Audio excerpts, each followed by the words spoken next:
He, a boy cowering in a basement apartment, silently enduring school bullying.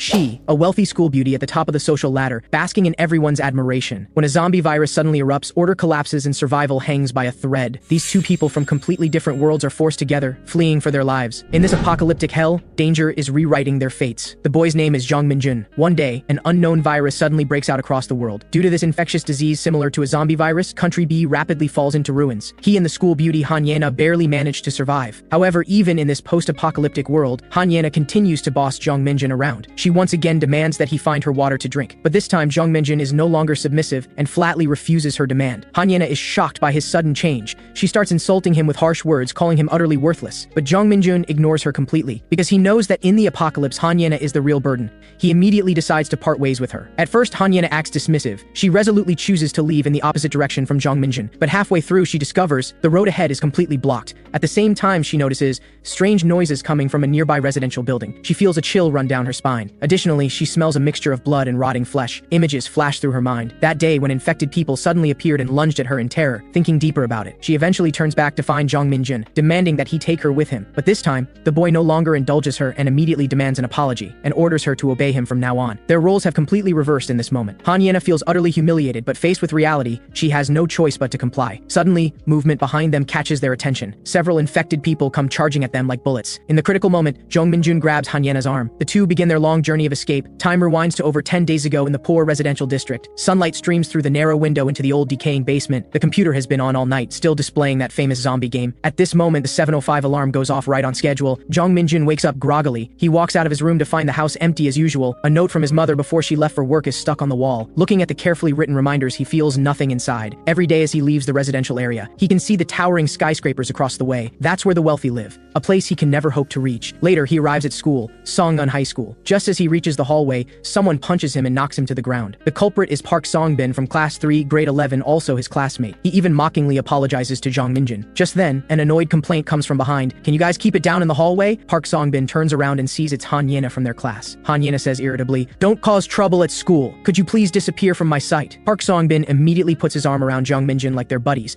claiming they were just horsing around. Jeong Min-joon has long been used to this sort of thing. This kind of treatment is just part of his daily life. But for this tall, beautiful girl before him, he harbors special feelings. He knows she lives in the luxury apartments across from the poor district, that her parents hold important positions, and that her family is well off. She's also popular on social media platforms. Not only that, but her academic performance is excellent too. Next year, she even plans to study abroad in Country K. However, this seemingly perfect person looks down on the poor students and low performers in class. He discovered this because when they became desk mates in their second year of middle school, he tried talking to her after school. At that time, he was thrilled to find they walked the same way home and asked, "Your house is in this direction too?" But she responded, "You have a smell. Could you not follow me?" Her face was full of disgust and impatience. "If we're going the same way home, please walk separately from me." That's when he understood. She looked down on him because she thought he carried the smell of poverty. Just as he was preparing to gradually distance himself from her, something unfortunate happened again. They became desk mates again in high school. Despite knowing her attitude, he sadly realizes he still likes her. Liking someone who constantly mocks and looks down on him is truly ironic. However, being under Park Song-bin's physical bullying and Han Yena's emotional abuse for so long, he's starting to feel shame and humiliation about his life. During break time, Jeong Min-joon sits on a bench in the pavilion, listening to two friends discuss games and concerts. They're Bae Junho from class 6 and Oh Byung-jun from class 5, his few like-minded friends who are lucky enough not to be bullied. His prolonged suppression makes him deeply envious of them. It also makes him momentarily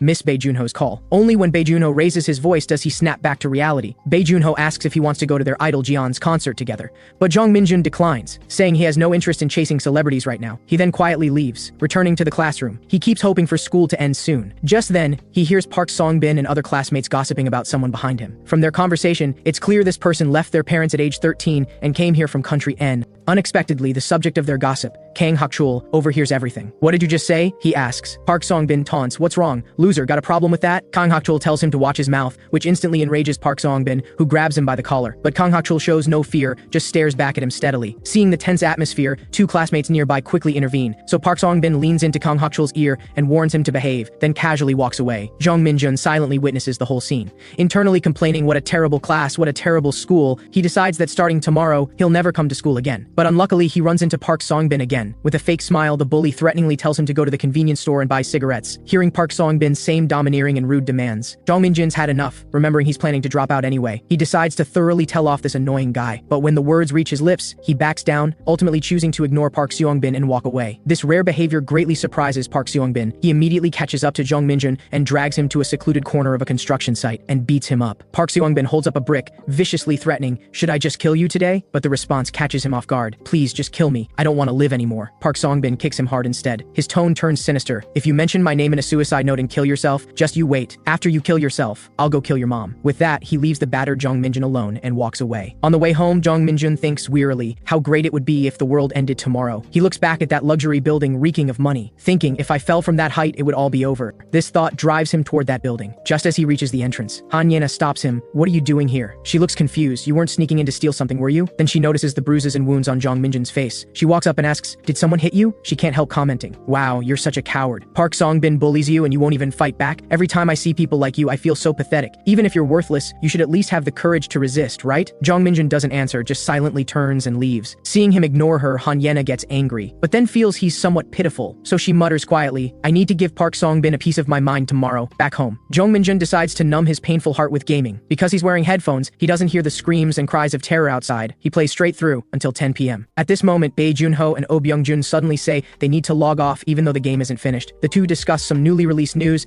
and just as Jeong Min-joon is about to ask about it, there's violent knocking at the door. He walks to the door and asks, "Who's there?" No one answers, just continuous eerie knocking. He looks through the peephole and sees the neighbor uncle from upstairs groaning intermittently, "Help, help, me." Jeong Min-joon doesn't think much of it, assuming the neighbor is drunk again, so he slowly opens the door. When he sees the scene before him, his pupils dilate in shock. The uncle's body is swaying, blood flowing from a wound in his abdomen looking terrifying. Jeong Min-joon panics and wants to call an ambulance, but suddenly the neighbor's eyes roll back and his mouth opens wide. He lunges at him like a wild beast. This action catches Jeong Min-joon completely off guard. Out of self-preservation instinct, he kicks him down, then quickly closes the door, blocking the uncle outside. He's so frightened his heart pounds wildly. His legs won't stop shaking. Remembering the neighbor's terrifying face, he realizes something is wrong. He quickly pulls out his phone to call the police, but the police line stays busy and won't connect. He also sees multiple national emergency alerts on his phone. Just then, the noisy commotion outside catches his attention. He opens the window to look. Some people on the street are going crazy, biting others. The neighbor uncle from earlier is among them. He quickly closes the window and calls his mother, who still hasn't come home, but no one answers. His heart instantly sinks, so he quickly turns off the lights, covers himself completely with a blanket, and huddles in a corner of the room. He trembles for quite a while before daring to peek out and take out his phone to try seeking help online, but discovers the internet is down. He can only turn on the TV. The TV is broadcasting news about citizens killing people in multiple locations across the country. From the report, he learns the government has classified this incident as a terrorist attack. While Jeong Min-joon is still in shock, the news footage suddenly switches to show someone attacking pedestrians on the streets of City F. Watching this bloody scene, he thinks, this is absurd. Rather than a terrorist attack or riot, it's more like something resembling zombies that I know about. He can't help wondering, how did this situation spread from City A to City F in just one day? What's the cause? But now isn't the time to investigate. He decides to first check the hallway situation, then take the chance to lock the building's main door. Seeing the stairwell is empty, he carefully pushes the door open and heads to the main entrance, quietly locks the door. After finishing this, he breathes a sigh of relief. Looking at the eerily quiet hallway, he worries about the safety of the neighbors upstairs, but right now all he can do is return to his room and wait until morning to see if police come to rescue them. He then turns on the TV again, trying to distract himself, but unfortunately the TV signal has also been cut off. He's helpless and can only lie down to sleep, but he tosses and turns for a long time, unable to fall asleep. He feels something strange. Just yesterday he thought life was hell and planned to end it. He even hoped the world would be destroyed, and now it actually has fallen into chaos. Yet at this moment he's struggling to survive, completely abandoning thoughts of death. However, he doesn't feel much emotional turmoil, because for him, before and now are no different, both are hell. The harrowing night passes. As infected people's terrifying roars echo, daylight breaks. Jeong Min-joon carefully opens the door, pokes his head out to observe the situation on the street. The outside world has become a living hell. Blood everywhere, the air filled with a nauseating heavy smell of blood. Jeong Min-joon quickly locks the door, knowing clearly leaving home right now would be suicide. He immediately takes stock of the remaining food at home. Fortunately, water, electricity, and gas haven't been cut off yet, so he can prepare more. At most, he can last a month, maybe wait for rescue. Thinking of this, he can't help worrying about his mother outside again, but his phone has no signal at all and can't contact anyone. He also estimates the possible number of survivors in this building, 5 households total. Besides him and the neighbor uncle, there's an elderly couple and a woman living alone, plus the male college student living on the top floor, who brings his girlfriend home almost every Tuesday, and yesterday happened to be Tuesday. Jeong Min-joon guesses they might be on the top floor right now. He walks lightly, checking floor by floor where people live, but hears no movement anywhere. This makes his heart sink. Could the guy on the top floor have become like the neighbor uncle too? But he still decides to go check, only to find the door to the top floor is wide open. Not only that, but the door to the small room is also unlocked. After hesitating a moment, Jeong Min-joon decides not to call out directly. He nervously walks into the room, finding the scene messy messy and bloodstains on the floor. In a corner he can't see, the infected male college student is slowly walking out of the bathroom. Behind him his girlfriend who was bitten to death. Jeong Min-joon naturally hears this movement and trembles all over in fear. He finally decides to slowly back out of the room. But while moving, he doesn't notice a flower pot nearby. He accidentally knocks it over, causing a loud shattering sound. Frantic roaring immediately erupts from inside. Without thinking, he runs. In his panic, he trips over himself and falls hard to the ground.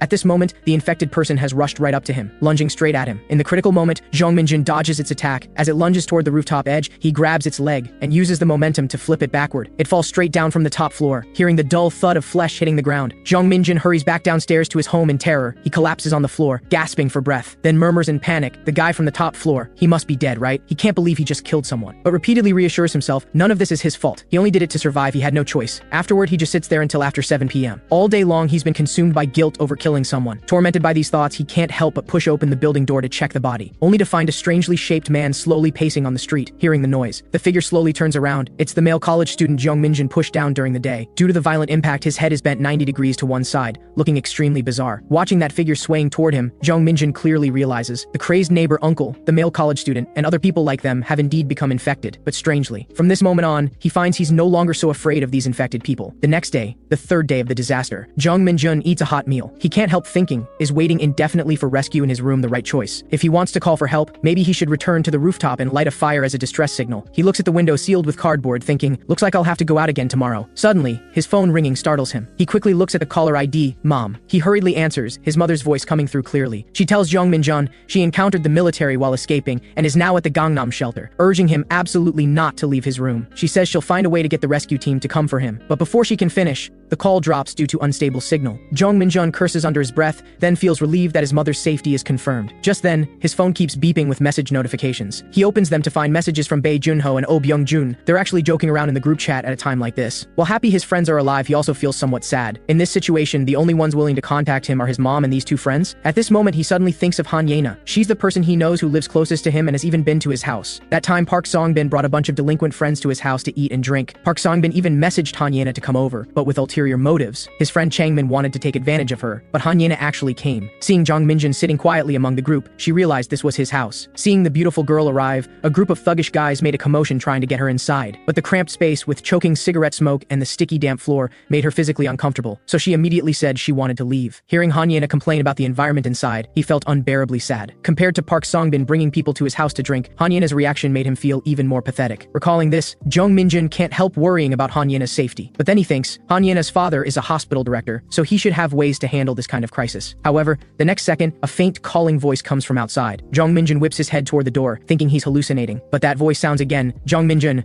are you in there? If you are, open the door. Hearing the familiar voice, Jeong Min-joon can't believe it. He cries out, Han Yena! At this moment, Han Yena outside the window also hears his voice. She knocks on the window again, hoping he'll let her in. But this noise attracts the attention of infected people on the street. They quickly close in on Han Yena. She pounds on the window harder, looking anxious. Hurry up and open the door, please answer me. At the critical moment, Jeong Min-joon throws open the building door, shouting urgently, get in here, just before the infected reach the entrance. He gets Han Yena inside and locks the door. Crisis averted, Han Yena weakly collapses to the floor. Seeing this, Jeong Min-joon approaches her with concern, asking, are you okay? How did you end up here? Before he finishes, Han Yena grabs his clothes and throws herself into his embrace, feeling her trembling body. Jeong Min-joon is momentarily at a loss, his tone confused. What happened? Realizing they're too close, Han Yena quickly lets go. Looking at him, her tone unusually gentle, Jeong Min-joon, thank you. If it weren't for you, I might already be dead. The goddess's praise immediately makes Jeong Min-joon shy. That's good. I'm glad we're both okay. After calming down, Han Yena looks around, asking curiously, is it just you here right now? Jeong Min-joon then explains his situation to her. After finishing, he asks about her experience. Han Yena tells him her father is safe at his workplace, but when mentioning her mother, she hesitates, then says her parents will definitely both be fine. After speaking, she asks Jeong Min-joon for water, saying she hasn't had water in days, yet she practically chugs down 3 large bottles in one go, watching her nearly finish the 4th bottle. Jeong Min-joon thinks in amazement, how much water is she going to drink? In these circumstances, water is a precious resource. If she keeps drinking like this and the water gets cut off, they'll both be done for. But thinking she risked her life to get here, he understands. He can't help asking, were you originally staying at home before coming here? I've been hiding outside these past few days. Han Yena's answer shocks him. She tells him that on the day she ran into him, because she had things to do, she went home to change clothes, then went out again,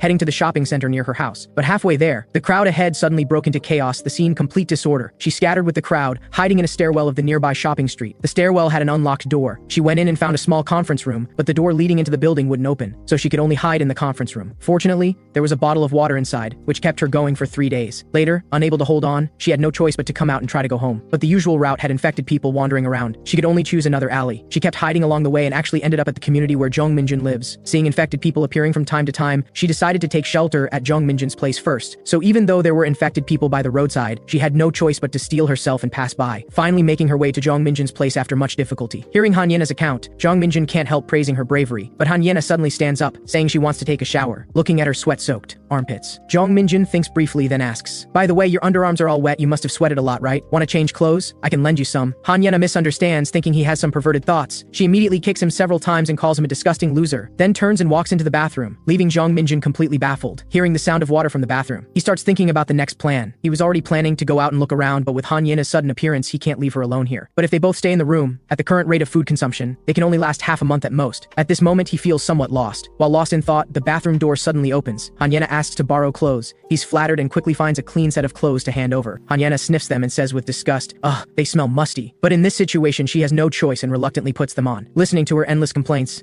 Jeong Min-joon can't help thinking, at a time like this, she still cares about whether the clothes are comfortable. After dinner, Han Yena asks Jeong Min-joon about his plans. Learning he originally planned to leave, she excitedly asks why he'd risk going out when there's food at home. Jeong Min-joon quickly explains that was his plan before she came. Since she's here now, they should stay home together and wait for rescue. What if we run out of food? Han Yena asks. Jeong Min-joon says they could consider breaking into other residents' doors to find food, but aside from the top floor, he's not sure if other residents have become infected. Considering the worst case scenario, they might ultimately still have to leave. Han Yena firmly states she absolutely won't go out. "You haven't been outside, have you? As long as you stay out there for a while, you'll definitely change your mind immediately." But Jeong Min-joon says calmly that as long as they're careful to hide, they should be able to move successfully. Additionally, from his observations, only people who are bitten become infected. Anyway, as long as we don't come in contact with them, you made it here successfully, didn't you? He continues explaining, "I've noticed not all infected move fast. Depending on the degree of injury, their behavior varies. Some approach quietly, others lie there motionless like corpses. Plus, those infected run slower than normal people sprinting, which means we have a good chance of avoiding them." After hearing this, Han Yena stops arguing and instead orders Jeong Min-joon to make up her bed. Jeong Min-joon feels uncomfortable but does it anyway. However, when Han Yena sees 2 pillows on the bed, she looks at the boy beside her in disbelief. "Are you crazy? You want to sleep with me?" She points to the bathroom. "You sleep there," Jeong Min-joon says awkwardly. "Either way, this is my house. Making me sleep in the bathroom is a bit..." Han Yena sighs deeply, deliberately saying, "As an uninvited guest, I must be mentally unstable. I'll go sleep in the bathroom. You sleep comfortably right here." Jeong Min-joon quickly stops her, telling her to sleep peacefully in the room. After some insincere back and forth, Jeong Min-joon ends up sleeping in the kitchen. Although Han Yena talks a lot and likes bossing him around, at least he's not so lonely anymore. Meanwhile, Han Yena also can't fall asleep for a long time. The intermittent zombie roars from outside scare her, so she softly calls out to Jeong Min-joon, saying, "Come sleep in the room. I'm a bit scared alone." So Jeong Min-joon stays in the corner of the room, keeping her company, and she starts rambling again. These sounds, I've heard them enough in the stairwell, but they still feel strange and terrifying. As she speaks, she chokes up, "I miss my mom so much." Hearing the girl's quiet sobbing, Jeong Min-joon just sits there silently, keeping her company through the night. The next day, daylight brightens, watching Han Yena sleeping soundly.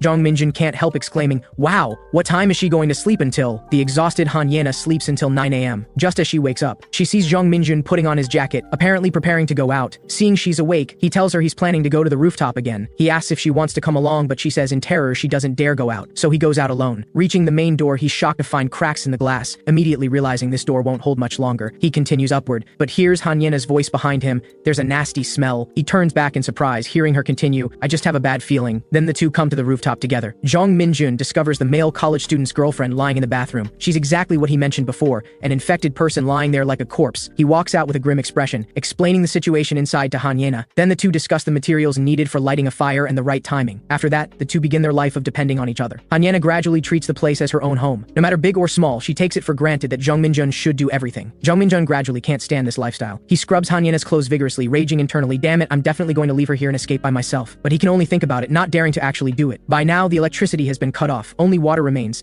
and their food supplies are nearly depleted. He knows clearly that this seemingly stable life is just a false illusion. After that, he goes out every day as usual, patrolling around the community once. Through days of observation, he makes new discoveries. Infected people attack living humans but won't attack the dead or already infected. Their activity range is within 50 to 100 meters, though these characteristics aren't consistent for every infected person. Because their hearing is acute, making noise must be avoided at all costs. Additionally, there are 2 to 3 times fewer infected wandering outside during the day than at night, so he theorizes infected people people dislike sunlight. Therefore, walking outside at night is absolutely forbidden. He's not sure if it's his imagination, but he feels the infected people's various behaviors are very similar to the zombie game he often plays. If these infected are really related to that game, then everything happening now might just be the beginning. When that time comes, the apocalypse will truly arrive. Inside the room, Hanyena glances at the time on the wall. Complaining, said he'd be back in 30 minutes, that Jeong Min-joon is late again, getting more and more disobedient. Just as she finishes speaking, a helicopter roars past outside the window. She can't help complaining, what's the point? It turns out when the helicopter first passed by, they tried lighting a fire for help, but no matter how they waved and shouted, the people on board flew straight away as if they didn't see them. After another lengthy stretch of time, unable to wait for Jeong Min-joon, Hanyena gradually grows anxious. She paces back and forth in the room, guessing whether he was attacked by infected. And when the agreed time exceeds 3 hours, this anxiety completely turns to despair. Hanyena chokes out, Jeong Min-joon, please, you're not dead, are you? She helplessly hugs herself, quietly pleading, please come back soon, don't leave me alone. Just as she's grieving, there's finally movement at the door.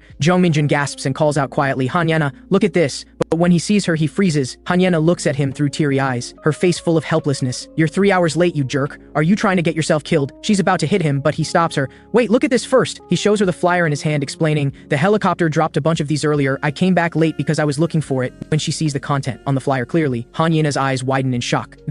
What is this? The flyer clearly states, the entire Gangpo district will be completely sealed off at 6 p.m. on the 10th, Hanyena exclaims. They're sealing it tomorrow? There are so many Gangpo residents, how is that reasonable? But Jeong Min-joon tells her to look at the back of the flyer showing the safety index for each Gangpo district. She carefully reviews it and finds Jongshan Road in their Gangpo district marked as caution, while even the nearby Yongshan Road is marked safe. However, the areas surrounding Gangpo district are all marked extremely dangerous. Jeong Min-joon speculates that soon Gangpo district's situation will also become serious. He regrets it somewhat. We really shouldn't have stayed here waiting for rescue. Hanyena quickly asks, should we escape from Gangpo immediately? Jeong Min-joon thinks quickly. Since Gangpo district has so many infected yet is only marked caution, the extremely dangerous areas must be far worse than imaginable. With this in mind, he says, if the northern areas are all serious, then we can't continue fleeing north from the Gangpo district. He makes a decision. We have no choice but to cross the Fortress River. He analyzes the route in detail. The fastest route is from Yongsan or through Dongmun district to Dongsong district, but both areas show extremely dangerous, so we can only detour through Gangdong. Fortunately, Yongshan Road is still relatively safe, so let's take the long way and head there. Low infection rates must have a reason. Maybe police or military set up roadblocks to control access. This well-reasoned analysis surprises Hanyena. She can't help exclaiming, wow, I thought you were a stupid loser, but you're actually quite smart. Jeong Min-joon isn't in the mood for her teasing, his face serious. In any case, we must leave here immediately. Hanyena's face shows resistance. But it's already nighttime. Jeong Min-joon compromises, saying they must leave by tomorrow morning at the latest. Hanyena suggests holding out a few more days to wait for rescue. But Jeong Min-joon doesn't want to compromise for her anymore. Hanyena, if you want to die miserably in this semi-basement, then stay. I'll leave on my own tomorrow morning. Hearing his ultimatum, Hanyena knows she can no longer avoid reality. So she resignedly accepts the plan. Early morning, just as dawn breaks, the two prepare to set out. At this moment, Jeong Min-joon asks hesitantly, are you sure you don't need to check on your dad's hospital? Hanyena falls silent for a moment, a flash of complex emotions in her eyes. Then she says with forced lightness, it's fine, let's hurry up and leave. The last time I talked to dad on the phone,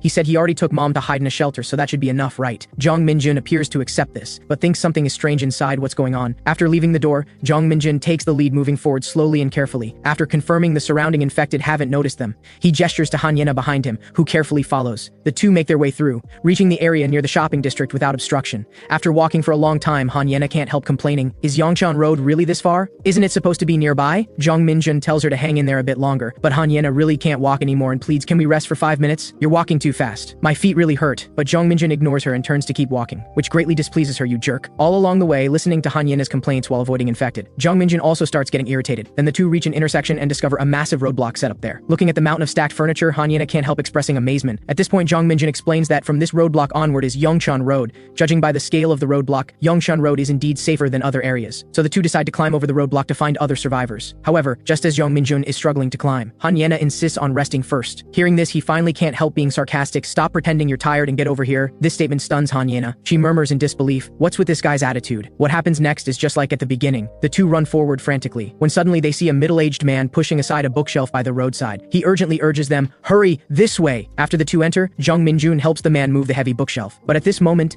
an infected person has already rushed up to them. Due to the bookshelf's obstruction, it can't immediately pounce on the man. The man kicks it to the ground. But this incident causes the original roadblock to be breached. They hurry to flee deeper into the alley. The two climb up the tall roadblock. Jeong Min-joon urges Hanyena to jump down quickly. They land simultaneously, but Hanyena lets out a pained groan, saying she twisted her ankle. Unexpectedly at this moment, two more infected rush out from ahead. At this life or death moment, Jeong Min-joon recalls what Hanyena once said, and courage to resist surges within him. He slowly pulls out a knife from his chest, standing in front of Hanyena. At this moment, he has only one thought. Even if he dies here, He absolutely won't die halfway through a pathetic escape after being bitten. Suddenly, the roar of a motorcycle comes from behind. Park Song-bin rushes forward with a baseball bat and shouts at Jeong Min-joon, "Duck!" With one swing, he smashes an infected person's head. Other boys traveling with him also join the fight, beating the infected to pieces. This sudden turn of events catches the two off guard. On the other side, after Park Song-bin finishes off the infected, he finally notices Han Yena behind him. "What are you doing here?" When he sees Jeong Min-joon beside her, he asks meaningfully, "Oh, and who's this?" Jeong Min-joon's heart sinks. This is bad, running into someone even more annoying than the infected. Han Yena is first to approach and thank Park Song-bin. Park Song-bin invites her to come with them, revealing their hideout has about 15 people. She asks why they're not evacuating, and he says it's too late to escape now. It's a long story he'll explain once they reach the hideout. Then he offers to give her a ride back on his motorcycle. As he says this, he stares at her for a moment, his gaze dark and unclear. But Han Yena turns to look at Jeong Min-joon, asking, "But Jeong Min-joon has to come too. How will he get there?" Park Song-bin is puzzled.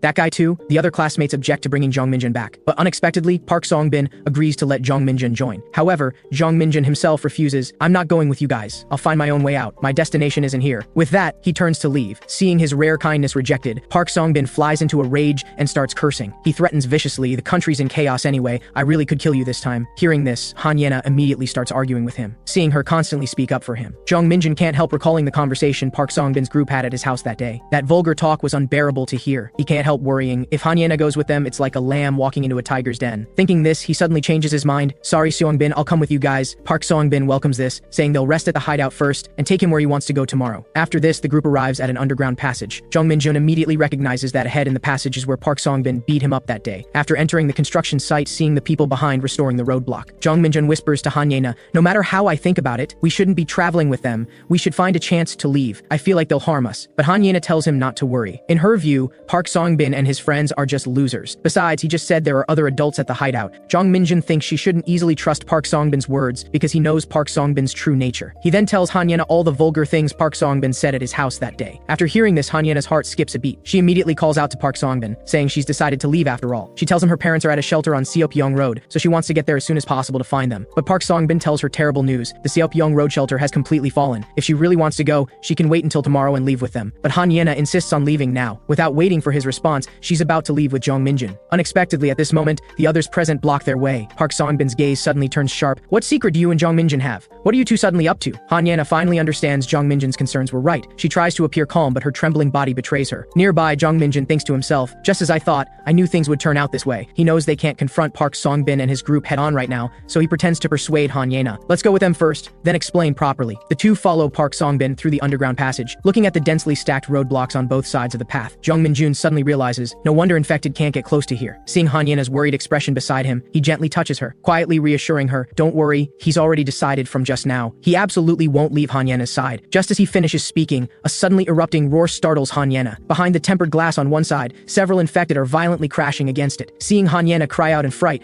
Park Song-bin mocks her cowardice, then says those infected can't get in here. Jeong Min-joon just finds it absurd to think they'd build a hideout in such a dangerous place, but then he sees the stairs leading to the second floor and understands why Park Song-bin told them not to worry. As long as they remove the stairs, infected can't come up. When the group reaches the second floor, Park Song-bin suddenly becomes respectful. "I brought the people back, bro." In front sits a fat man with a big head and ears. He asks, puzzled, "Who are these people?" Upon hearing the girl beside Park Song-bin is the famous Han Yena. This fat guy Lee Bong-yu's eyes immediately light up. He tells Han Yena to settle down here peacefully, but she says Gangpo is about to be completely sealed off, so continuing to stay here probably isn't wise. Lee Bong-yu reveals this news is fake, explaining that the Fortress River Bridge and all roads leading to Gangnam have been sealed off, so they can only stay here and wait for the rescue team. Looking at the complete equipment inside the construction site, Jeong Min-joon thinks to himself, did they prepare all this themselves? Could it be? At this moment, he notices several middle-aged men nearby and suddenly understands the hideout was originally built by those people, but was taken over by Lee Bong-yu and his group. On the other side, after hearing Park Song-bin and Lee Bong-yu discussing her, Han Yena curses inwardly, then pulls Park Song-bin aside, asking, "I don't want to hear your jokes right now. Can you let me leave here? You know very well I hate this kind of situation, especially those friends who hang around with you. I really can't stay here, and I can't trust what Lee Bong-yu says. I think we should stick to the original plan and check it out." After speaking, she prepares to leave, but Park Song-bin suddenly grabs her hand, his tone full of threat. "You think everything can still go your way?" Han Yena is too scared to speak. At this moment, Jeong Min-joon steps forward and grabs Park Song-bin's hand, persuading, "Don't do this." Seeing the person he used to bully dare to interfere, Park Song-bin is quite shocked. He glares at Jeong Min-joon with sinister eyes, grinding his teeth. "Jeong Min-joon, you bastard. You finally lost it. If I refuse, what can you do about it? Fuck, are you going to stab me with that knife from earlier?" Their argument attracts Lee Bong-yu. Park Song-bin makes up some excuse to brush him off, then tells Lee Bong-yu that Jeong Min-joon has a knife. Lee Bong-yu is alarmed. "You with the glasses. You're carrying such a dangerous thing. Hand it over unless you want a beating." Jeong Min-joon knows he can't let his only weapon be taken, but even with a knife he can't handle 5 people. After After weighing his options, he still hands over the knife. Seeing the matter resolved, Lee Bong-yu turns and puts his arm around Hanyena's shoulder, inviting her to rest in the tent. When she sees the double bed inside the tent, Hanyena's face shows panic as her mind frantically thinks of ways to stall for time. The next second, she thinks quickly and uses the excuse that she's hungry and wants to eat. Lee Bong-yu immediately says he looted lots of pork belly from a meat shop and wants to have a barbecue party. Hearing their conversation, Jeong Min-joon feels powerless inside. This is just terrible. There are no police in this area at all. It's just like lawless territory, especially for Hanyena. Those thugs are as dangerous as the infected. Lee Bong-yu will definitely not let her go.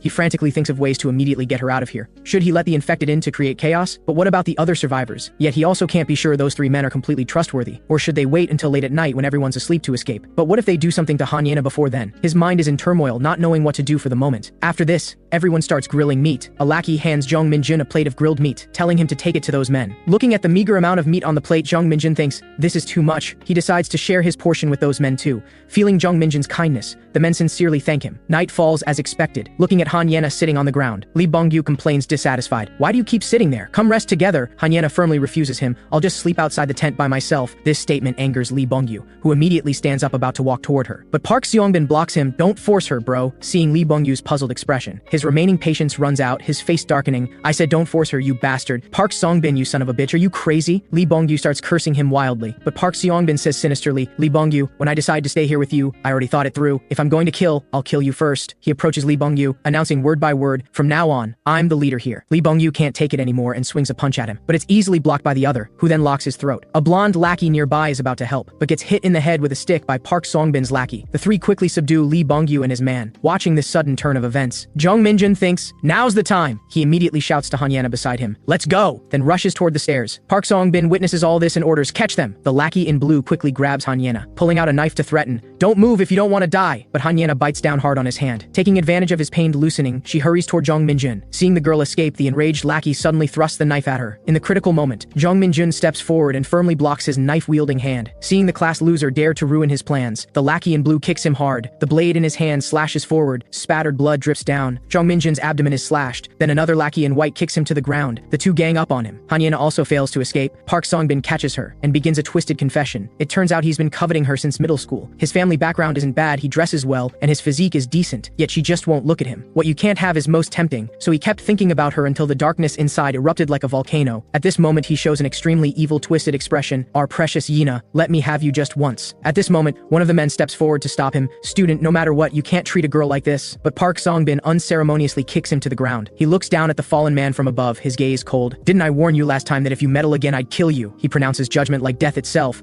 This is the second warning, time to send you off. With that, he grabs the man's outer clothing and pushes him down hard. The loud crash immediately attracts the infected's attention. They quickly swarm over and attack the man. The other 2 men angrily protest. Park Seong-bin ignores them, having his 2 lackeys push them down too. Nearby, Hanyena anxiously checks Jeong Min-joon's injuries, urging him to flee quickly. Park Seong-bin appears behind her like a ghost. Where are you running to, Yina? Outside is hell, you should stay here and play with me. With that, he forcibly drags her away. The lackey in blue handles the aftermath, preparing to push Jeong Min-joon down too. But because Jeong Min-joon isn't light, he calls his companion to help drag him. Just as they're about to push him down, Jeong Min-joon suddenly grabs his collar. He stumbles and falls down together with Jeong Min-joon. The loud commotion alarms Park Seong-bin. The lackey in white quickly reports the accident. At this moment, the lackey in blue lies on the ground groaning in pain. He tries to get up, only to discover his right leg is broken. Nearby, Jeong Min-joon shakily stands up wanting to leave, but the lackey in blue grabs his leg tightly. Help me, Min-joon. Before he finishes speaking, infected from behind pounce on him. A piercing scream instantly echoes through the night sky. Witnessing the scene, the 2 on the second floor are terrified. Taking this chance, Hanyena turns and runs. Park Seong-bin immediately chases after her. Hanyena leaps onto a supporting beam,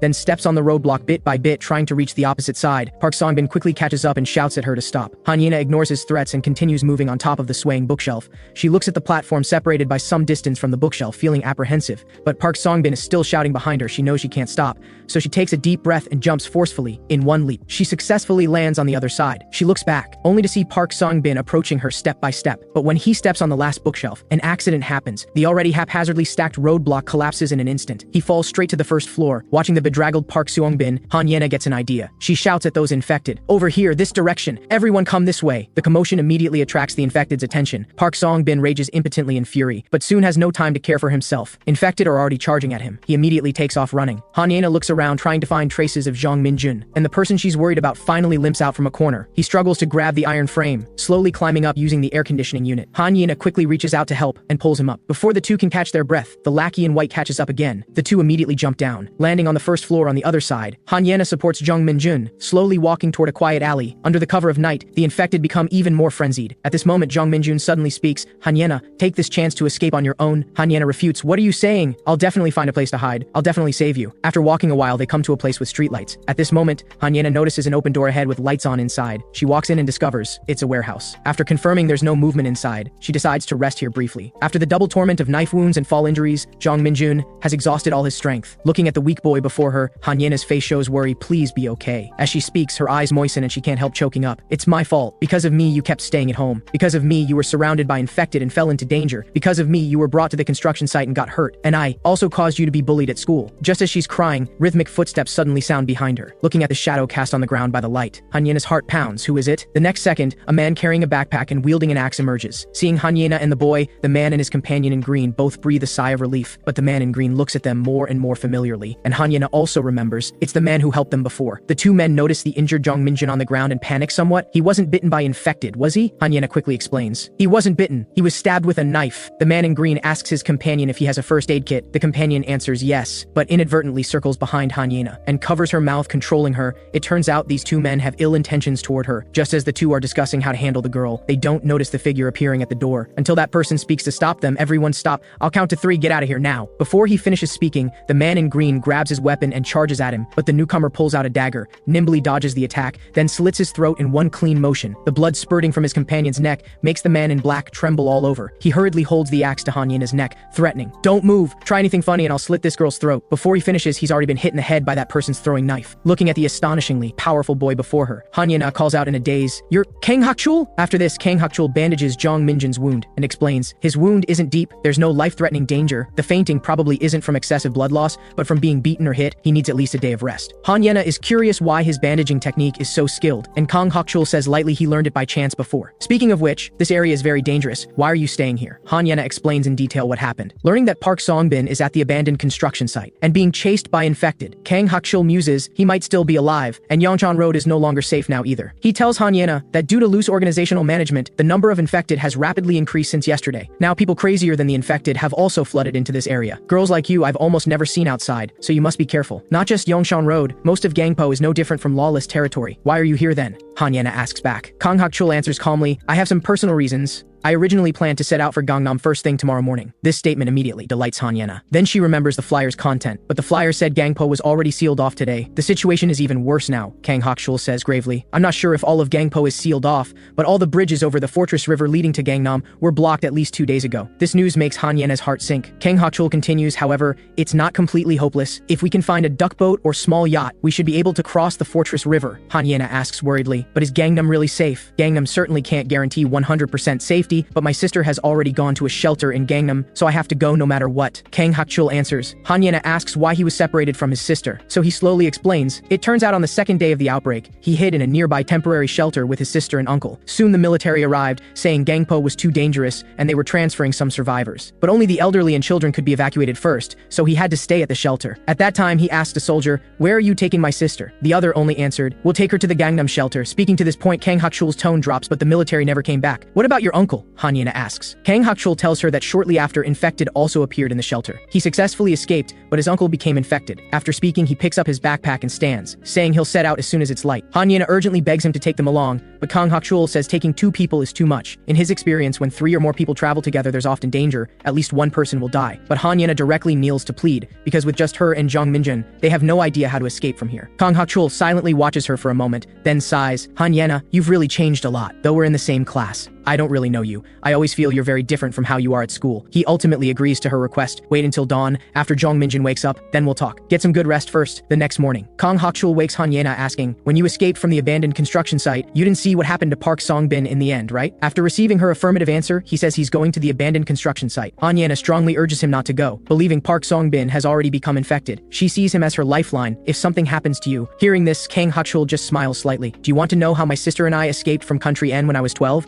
Just because we trusted our uncle who settled in country B, we started from inland country N, evading surveillance all the way, crossing the river like ghosts, hiding and traversing through country C, finally reaching country T. We walked a full 10,000 kilometers over 2 years to escape, but along Along the way, I lost a younger brother. He instructs Han Yena to take care of Jeong Min-joon, then leaves. After this, he arrives at the abandoned construction site, jumps onto the platform. Looking around, is Park Song-bin dead or alive? Before long, Jeong Min-joon finally wakes up. He asks where they are now, and Han Yena explains everything that happened after he passed out. But Jeong Min-joon says after falling from the second floor, he can't remember what happened after. Just as he's recalling, Han Yena suddenly holds his hand, choking up. Do you know how worried I was thinking you were going to die? Jeong Min-joon's cheeks flush red from her gesture. Realizing the atmosphere is a bit awkward, Han Yena feels somewhat embarrassed and pushes Jeong Min-joon away, then starts rambling complaints at him like usual. But at this moment, even Han Yena herself hasn't noticed that she's developed different feelings for Jeong Min-joon. Not long after, knocking sounds, and their hearts tighten. Only when they hear Kang Hak-chul's voice do they relax. Kang Hak-chul brings back Jeong Min-joon's backpack. Not only that, he also retrieved Jeong Min-joon's glasses. The unexpected recovery relaxes Jeong Min-joon's mood considerably. At this moment, Han Yena asks, did you check the construction site? Park Song-bin, Kang Hak-chul tells her Park Song-bin isn't at the construction site. And aside from him, everyone else has already been infected. So we might run into Park Song-bin? Han Yena is somewhat anxious. Kang Hak-chul tells her not to worry, because when it comes to killing, he'll definitely win. Speaking of which, I said yesterday that I'm leaving Gangpo. He looks at the two people before him. Can you obediently follow me? Of course, even if we're leaving right now, we definitely have to go, Jeong Min-joon answers. But we can't rush things, let's make a plan first before acting. With that, Kang Hak-chul takes out a pen and starts writing on the whiteboard. After some thinking, he comes up with another way to cross the Fortress River, which is to take line 5. Jeong Min-joon is surprised. The Fortress River underground passage, Han Yena questions whether this method is viable, because the density of infected in the subway is very high. Kang Hak-chul explains they just need to enter the tunnel through the glass doors installed at the line 5 platform. But they're surely not the only ones with this idea, and the government might have already sealed the tunnel. However, it's still worth checking out. Additionally, the nearest line 5 station is Jangin Station, and the situation will become more dangerous after entering the Jangin district. He then begins explaining the escape plan in detail, talking until dusk. Finally, Kang Hak-chul tells them the survival rules they should follow. First, since Gangpo is already sealed off, don't rush or force actions. Even if they find a safe place, stay for several days, rest to recover strength, then set out again fully prepared. Second, aside from district movement, if they need to go out short distances from temporary resting places, 1 to 2 people must go together. When moving outdoors, avoid having all 3 go out simultaneously. Third, if they encounter a life-threatening dangerous situation, absolutely do not sacrifice yourself for others. After fully preparing everything, the 3 set out the next morning. Just before leaving, Kang Hak-chul hands his mace to Jeong Min-joon. Looking at the bloodstained weapon, Jeong Min-joon feels his legs go weak. Seeing this, Kang Hak-chul encourages him, entrusting him with this important responsibility, and instructs him to strike the heart or pierce the head when encountering infected. Then the 3 come outside. At this moment, Jeong Min-joon is still conflicted. Is it really okay to kill infected? The infected were once ordinary people. Although they rush over to kill me, that's not their choice. If I kill them, doesn't that make me a murderer too? What if this country's judicial system hasn't completely collapsed? Will my actions later be judged as criminal? However, Kang Hak-chul's words pull him back to reality. You're not thinking pointless thoughts, are you? Those slogans are garbage. His gaze is indifferent. This concerns life and death. You absolutely can't be distracted to survive.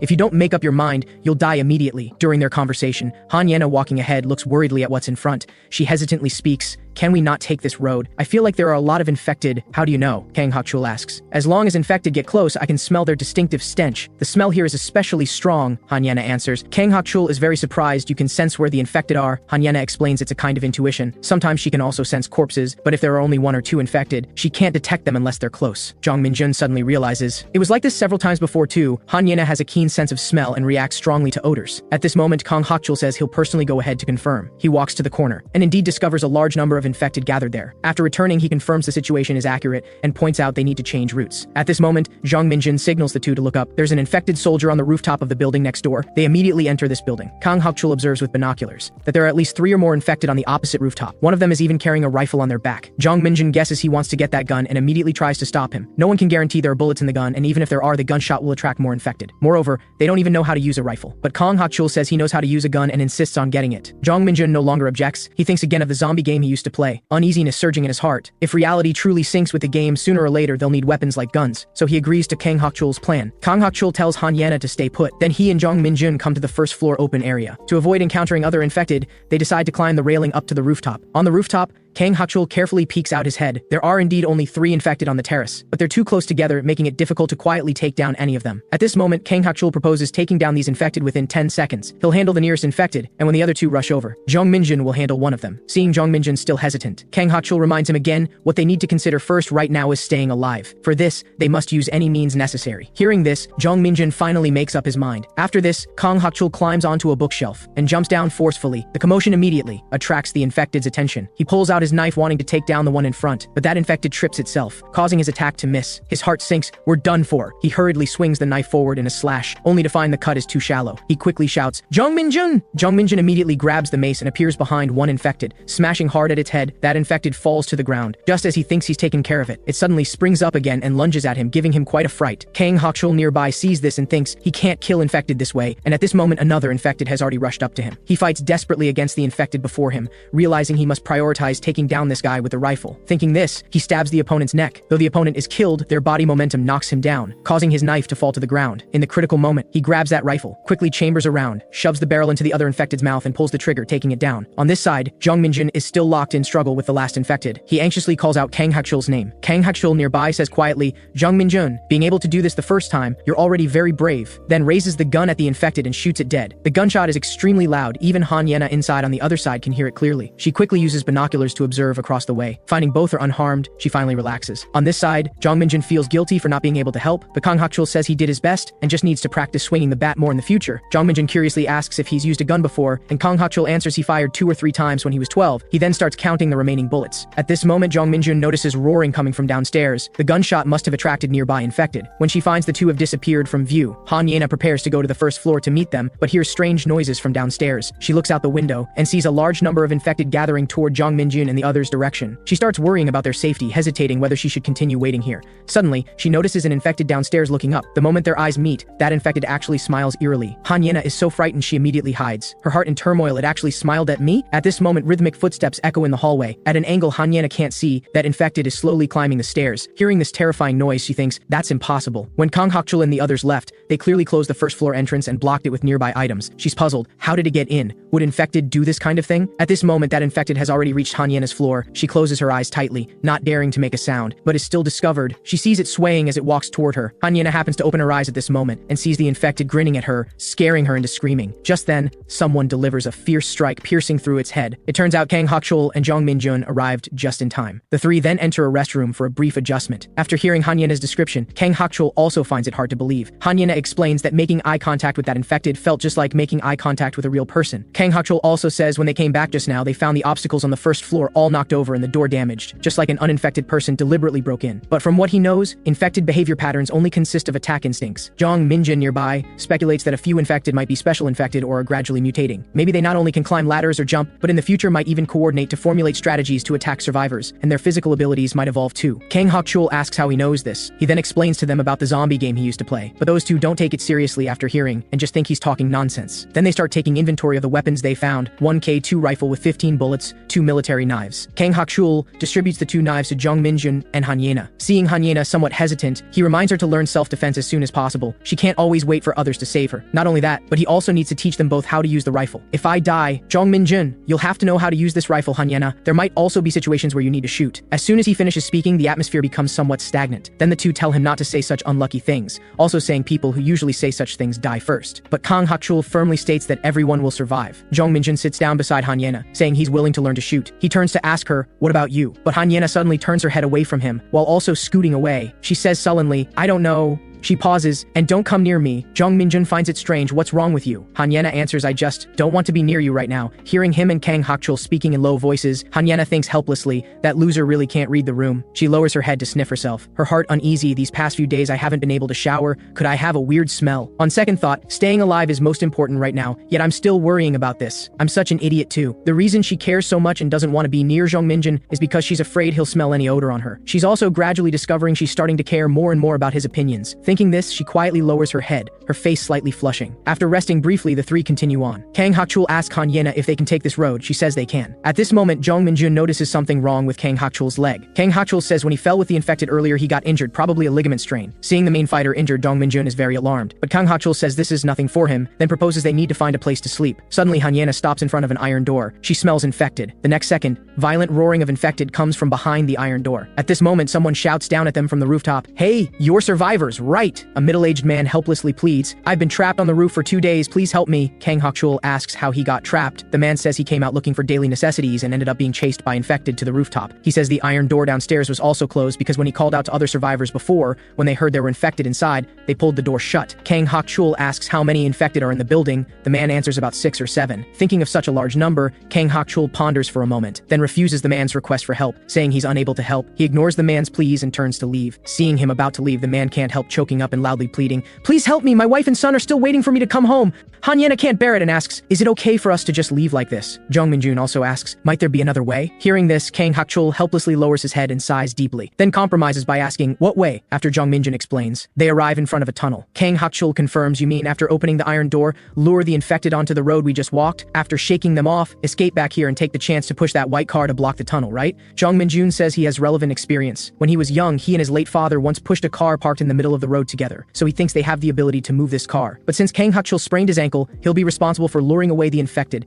escaping outside the tunnel, then circling back. When he returns, Han Yena and Kang Hak-chul will push the car to block the tunnel. After hearing this, Kang Hak-chul asks if he runs fast, and Jeong Min-joon says his running ability is above average and he's not afraid of infected either. Looking at the tunnel before them that only allows one person through, Kang Hak-chul thinks this method could work. But what he's most curious about is why Jeong Min-joon is willing to risk saving that man. Setting aside the survival rules they discussed earlier, risking their lives to save people doesn't benefit them at all. Han Yena is also persuaded and agrees with Kang Hak-chul's view. But Jeong Min-joon thinks of those men at the abandoned construction site. Their faces and expressions are very similar to this man asking for help now. He says quietly, "I just feel that person isn't a bad guy. He reminds me of those men who died at the construction site and also reminds me of my dad." His words seem to touch Kang Hak-chul, who no longer argues. Then they discuss the specific operation. They try once first, successfully moving the car. After pushing the car forward a distance, the operation officially begins. At this moment, Kang Hak-chul suddenly says, "Aside from my sister, I really don't want to risk my life for others. This is the last time." His tone serious, "Don't take this kind of risk again." Jeong Min-joon nods in agreement. Then he enters that building, deliberately shouting loudly, then quickly rushes out, with a group of crazed infected behind him. He goes through the tunnel as planned. After confirming all infected have been lured into the tunnel, Kang Hak-chul and Han Yena immediately act, hiding behind the car, observing Jeong Min-joon's movements at the other end of the tunnel. At this moment, Han Yena is nervous to the extreme, silently praying in her heart, "Please, don't let anything happen." Fortunately, before long, Jeong Min-joon's figure finally appears. He runs while shouting, "Now, push!" They quickly push the car into the tunnel, blocking the exit. Those infected are completely trapped inside. Jeong Min-joon stops to catch his breath and sees the rescued man kneeling on the ground thanking them. Seeing he's about to kowtow, Jeong Min-joon quickly stops him. After this, they transfer to a safe location. Through conversation, Jeong Min-joon and the others learn the man came out looking for a gas canister. It turns out the man's house not only has running water but also has solar panels for electricity, only lacking gas. After Kang Hak-chul checks around, he finds the supplies here are indeed sufficient. The man then says that to search for his daughter's whereabouts, he comes to the area once every day. He asks where Jeong Min-joon and the others plan to go. Han Yena nearby explains they plan to leave Gangpo and head south. She then asks about the man's daughter's disappearance, and the man says after receiving a message that his daughter was on her way home, he lost contact with her. So he had his wife and son stay home while he went out to find his daughter, but his car got stuck halfway and he struggled to escape back home. After hearing the man's account, Han Yena is very moved and hopes he can find his daughter soon. At this moment, the man suddenly asks, "How do you have a gun?" Kang Hak-chul pauses and lies, "Found it on the road." The man asks again, "The sun's about to set. Where are you planning to stay?" They say they'll just find a place to rest. Hearing this, the man immediately invites them to stay at his house, saying it's a detached residence with water and electricity and enough food. Unexpectedly this time, Kang Hak-chul agrees quickly, surprising the other two. But since their leader agreed, they naturally have no objections. The man then brings them to his house. Looking at the spacious detached residence before him, Jeong Min-joon can't help exclaiming. He notices the solar panels and the wire mesh on the outer walls, thinking, if the water hasn't been cut off, this really is the safest house. At this moment, with a click, Kang Hak-chul chambers around. Seeing the man somewhat frightened, he explains, "Because we've encountered too many crazy people recently, we have to be cautious entering unfamiliar places. Please understand, sir. Looking at my friend, you should also understand we're not robbers. Please don't worry." The man is still nervous. I understand. At the same time, the surviving Park Song-bin has stumbled into the office where Jeong Min-joon and the others once stayed. He's holding a knife, his body covered in spattered bloodstains. Along the way, he not only has to deal with infected but also guard against those crazy humans, which irritates him greatly. He just sits down to rest and notices the content not erased from the whiteboard. Looking at several familiar names on it, he quietly sneers, "These bastards, so they were hiding here before and even ran into Kang Hak-chul?" Then he discovers Jangin Station has been marked, suddenly realizing Jangin Station, so they want to take line 5 across the Fortress River. On the other side, hearing the man anxiously calling for his wife and child, Kang Hak-chul stops Jeong Min-joon, who's about to step forward. "Wait," he walks at the front, "I'll go in first." Looking at the man's back, he thinks,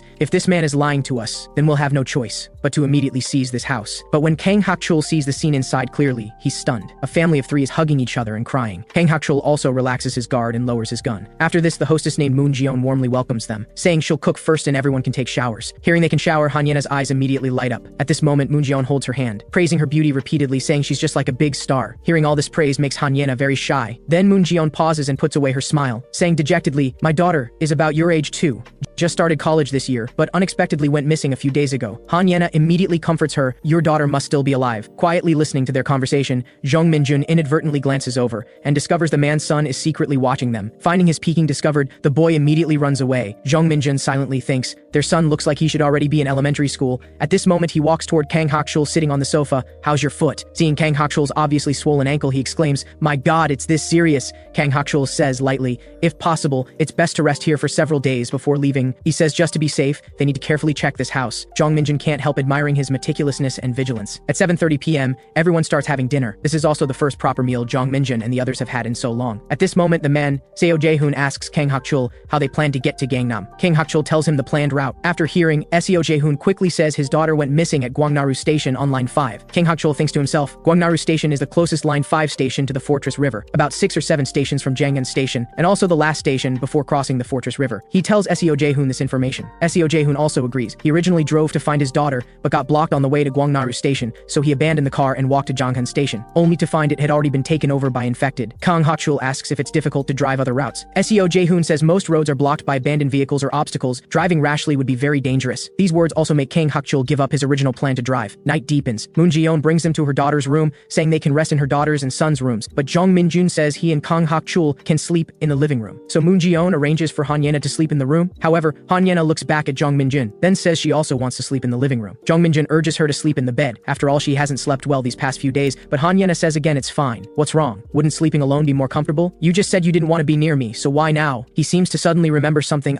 You said you're afraid to sleep alone. Before he finishes, Han Yena punches him. She storms out, leaving a bewildered Jeong Min-joon behind. Before bed, Jeong Min-joon asks Kang Hak-chul how the inspection went, and Kang Hak-chul says there's nothing abnormal, they can rest easy. Tossing and turning for a long time, Han Yena still can't fall asleep. She asks softly, "Are you asleep?" Kang Hak-chul is already asleep. Only Jeong Min-joon responds to her. Han Yena sits up. Since that's the case, keep me company and chat. She asks, "What do you think about when you can't sleep?" "I think about my mom," Jeong Min-joon answers. "Wonder if she's safe. She must be very worried about me too. Seeing this family makes me miss her even more." After hearing this, Han Yena solemnly promises, "I'll definitely help you find your mom." Jeong Min-joon also sits up, asking, "Aren't your parents' whereabouts still unknown even now?" His eyes full of concern. "Are you really okay?" Han Yena falls into brief silence, then speaks, "Okay, I should be able to tell you. I've never told anyone about my parents. Actually, I'm from a remarried family. The whole family fell apart long ago." Han Yena tells him her father is a doctor at a well-known general hospital, and her mother is a medical researcher. They divorced when she was young, her mother went abroad, and since then she's lived with her father and stepmother. She tells Jeong Min-joon that after separating from him that day, she returned home as usual. Just entering the door, she saw clothes scattered all over the floor. Hearing the unbearable moaning from the room, she thinks, "Fuck, this is crazy." The reason her stepmother dares to cheat so brazenly is because she has dirt on her father, plus her father works too much and is rarely home. Then she goes to her room to change clothes as if seeing nothing. But her stepmother Choi Soo-jin angrily barges in, demanding why she came home so early. Han Yena says she's going out again right away, then sarcastically says her stepmother is nervous because she's afraid of being heard having an affair. The two immediately start arguing. At this moment, Choi Soo-jin's lover also walks in disheveled. Han Yena takes the opportunity to take a photo with her phone, threatening Choi Soo-jin she'll send the photo to her father. But Choi Soo-jin casually lights a cigarette, telling her to send it if she wants, saying even if Han Yena sends it to her father, that man won't dare say a word. She arrogantly blows smoke at Han Yena, saying Han Yena's father has dirt in her hands. She shouts at Han Yena to tell her father to divorce. She herself has nothing to lose in life anyway, but if her father dares divorce, she'll expose his secret and ruin him completely. Han Yena doesn't want to deal with this crazy woman anymore and pushes past Choi Soo-jin out of the room. Hearing Choi Soo-jin and her lover trading insults at her behind, Han Yena can't stand it and goes straight out the door. Walking on the road, she vows in her heart never to return to that disgusting, filthy home. She can't help hoping, if only the world would end tomorrow. After that came the outbreak of chaos. Hiding in the conference room, after failing to call 119, she starts contacting her father, but her father doesn't answer her calls. Her mother, far away in country K, definitely can't help, so she can only contact the person she least wants to find, Choi Soo-jin. But when she asks her stepmother to come pick her up, the other tells her to figure it out herself, then hangs up the phone. The mechanical busy tone on the phone reminds her of the scene of arguing with her mother the day her parents divorced. Back then, she locked her mother who wanted to talk to her outside the door, feeling utterly helpless. Her feelings right now are the same as then. She can't help shedding tears, curled up behind the door choking out, "Mom, I miss you so much. In the end, my stepmother abandoned me, escaped on her own, and I never managed to contact my dad." Han Yena narrates quietly. "So I don't want to look for them, and I don't care where they are. Right now, I just really miss my mom." Hearing this, Jeong Min-joon suddenly understands. So the reason she always said she wanted to study abroad in country K was because of this. Han Yena says when her mother left, she said many hurtful things that must have pained her mother greatly. So whether before the disaster or now, she doesn't dare contact her mother. So right now, I'm all alone. Jeong Min-joon says seriously, "Don't say that. You still have me and Hak-chul." His gaze firm, so we must survive together. On the other side, the long asleep Kang Hak-chul has a dream. In the dream, he returns to that day in country N witnessing his parents' execution. At that time, he was beaten until covered in wounds. That man's mockery ringing in his ears, "You and your siblings, you little bastards, just scrape by on this land. That's your fate." The dream abruptly cuts off. Kang Hak-chul's eyes snap open. Then he hears the roar of a car engine outside the window. This noise also wakes Seo Jae-hoon, who tells Kang Kang Hak-chul a car has stopped at the front door, and Kang Hak-chul says he'll go check. He walks outside, just in time to hear the car door opening and closing. At this moment he notices a ladder placed by the wall, so he uses it to climb to the highest point. When he sees the scene outside the gate clearly, his heart jolts. Two survivors are standing outside the gate. One of them is actually holding a handgun. He immediately raises his gun at the two. "Don't move! Drop your weapons! Hands up!" His appearance startles those two. The boy in the camouflage jacket complies and puts down the handgun. Kang Hak-chul continues asking, "Are you raiders?" The two claim they're not suspicious people. Kang Hak-chul obviously doesn't believe them, carrying weapons and trespassing in a private residence, still making excuses, but the other explains they thought this was an empty house. Kang Hak-chul asks where they got the handgun, and the camouflage boy says he took it from an ordinary civilian's corpse. Kang Hak-chul is even more suspicious. How would an ordinary civilian have a handgun? The camouflage boy asks back, doesn't Kang Hak-chul also have a rifle? To this, Kang Hak-chul responds, "This rifle is very common in the military. Your handgun doesn't look like a model used by military or police at all." At this moment, the man in the jacket quickly explains he's just an office worker, and the camouflage boy is a reserve university student who just finished military service. They originally came out on patrol from the shelter at Gunja Station but got trapped on the way and couldn't get back, so they came here. Hearing this, Kang Hak-chul is shocked. Gunja Station on line 5? While thinking, that's 2 stations before Gwangnaru Station. Right, there's a large shelter there. The jacket man answers. From subsequent questioning, Kang Hak-chul learns the subway stations before and after Gunja Station are all occupied by infected, but the jacket man says other information is inconvenient to disclose. Kang Hak-chul insists he needs more intelligence. "If you can provide useful information, I can agree to your conditions. Have you heard of a girl named Seo Hak-young? The two say talking outside will attract infected and request to go inside to talk." Kang Hak-chul agrees but demands they not bring weapons inside, so the two enter the gate. After explaining the situation to Seo Jae-hoon, the jacket man asks him, "Your daughter took line 5 home and lost contact near Gwangnaru Station, right? And the phone lost connection at 8:10 that night." Seo Jae-hoon quickly answers, "Yes, that's right." He says when he talked to his daughter she was almost at Gwangnaru Station, but he's not sure if she got off at that station. The jacket man says he was also on the subway from Gwangnaru Station to Gunja Station at that time. An infected appeared in one car, causing the subway to pass stations without stopping like an express train, passing Gwangnaru and Dakisan stations before stopping at Gunja Station. The time was approximately 8:10 to 8:15. Seo Hak-young very likely was on the same train. Kang Hak-chul nearby adds, "If what he says is true, then sir, there's a high possibility your daughter is at Gunja Station." Seo Jae-hoon finds his daughter's photo on his phone and shows it to the jacket man, but the other hasn't seen her, because just the survivors from that subway trip exceeded 200 people, not to mention the entire shelter. He can't even confirm whether Seo Hak-young has already become infected. After speaking, the jacket man asks Seo Jae-hoon if he wants to travel with them, because the shelter now prohibits outsiders from entering,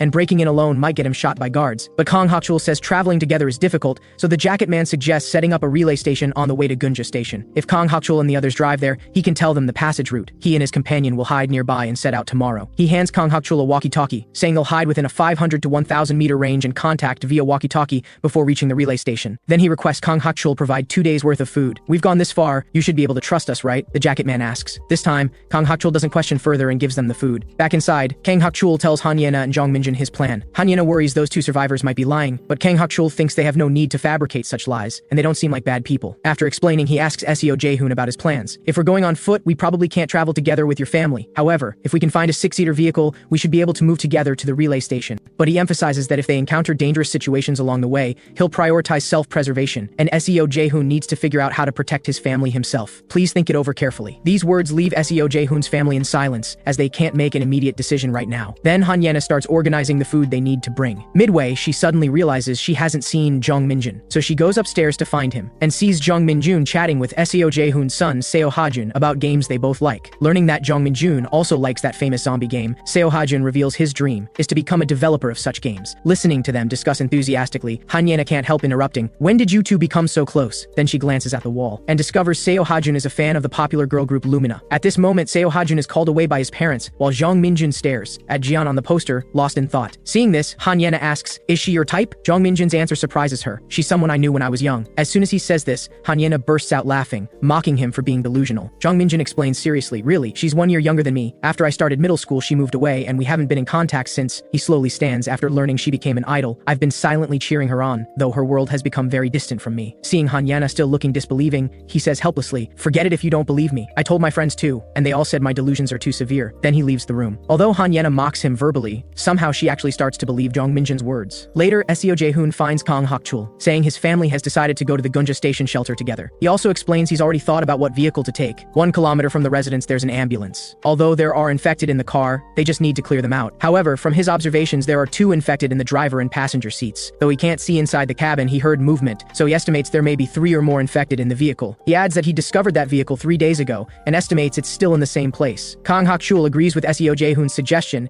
and decides to go with him tomorrow to handle the infected in the vehicle, after inventorying everyone's luggage and backpacks. While Kang Hak-chul is still thinking about what supplies they're missing, Jeong Min-joon suggests trying to make Molotov cocktails. Kang Hak-chul thinks this method is feasible and agrees. At night, the jacket man asks Kang Hak-chul via walkie-talkie if he found a vehicle. Kang Hak-chul tells him his plan, so the jacket man says they'll wait at a nearby crossroads, and once Kang Hak-chul and the others confirm the situation tomorrow, they'll set out together. At this time, the sleeping Han Yena has a dream. In the dream, she wakes up in an empty classroom, looking at the time on the wall, with no time to wonder why no one woke her. She hurries outside, only to run straight into Jeong Min-joon. She asks why he's here. He doesn't answer, just stares straight at her, then suddenly grabs her hand, and roughly pins her against the wall. This sudden action makes her nervous. She sternly orders him to let go, but he curses under his breath, demanding, "You wicked woman, have you enjoyed looking down on me all this time? Ignoring me at school, treating me like an insect, so why are you talking to me now? Do you want me to be rough with you too?" This statement immediately makes her blush. Then the two seem to be arguing, but actually the atmosphere becomes somewhat ambiguous, and in reality, Han Yena is also murmuring in her sleep. Then she slowly wakes up, only to find that at some point she's actually sleeping while holding Jeong Min-joon. The intimate distance between them makes her heart pound wildly. At the same time, she also feels somewhat strange. Before, she always felt he had an unpleasant smell that made her not want to get close. Now she only smells a reassuring scent. Then she can't help carefully studying his sleeping face, suddenly thinking he looks quite handsome. As soon as this thought emerges, Han Yena wonders if something's wrong with her brain. Just then, Jeong Min-joon suddenly opens his eyes, giving her quite a fright. Out of instinct, she screams, "You jerk," while punching him. Even the sleeping Kang Hak-chul is awakened. He thinks infected have broken in and grabs his gun without even fully opening his eyes. Jeong Min-joon asks Han Yena in panic what's wrong, but she suddenly starts trembling, saying with a sob, "You're so annoying. You cursed at me and tried to hit me. So annoying." After saying this, she kicks Jeong Min-joon in the chin, then wraps herself tightly in the blanket and turns to sleep, leaving a completely bewildered Jeong Min-joon. "I cursed at Han Yena?" The next day, fog pervades and dark clouds block the sun,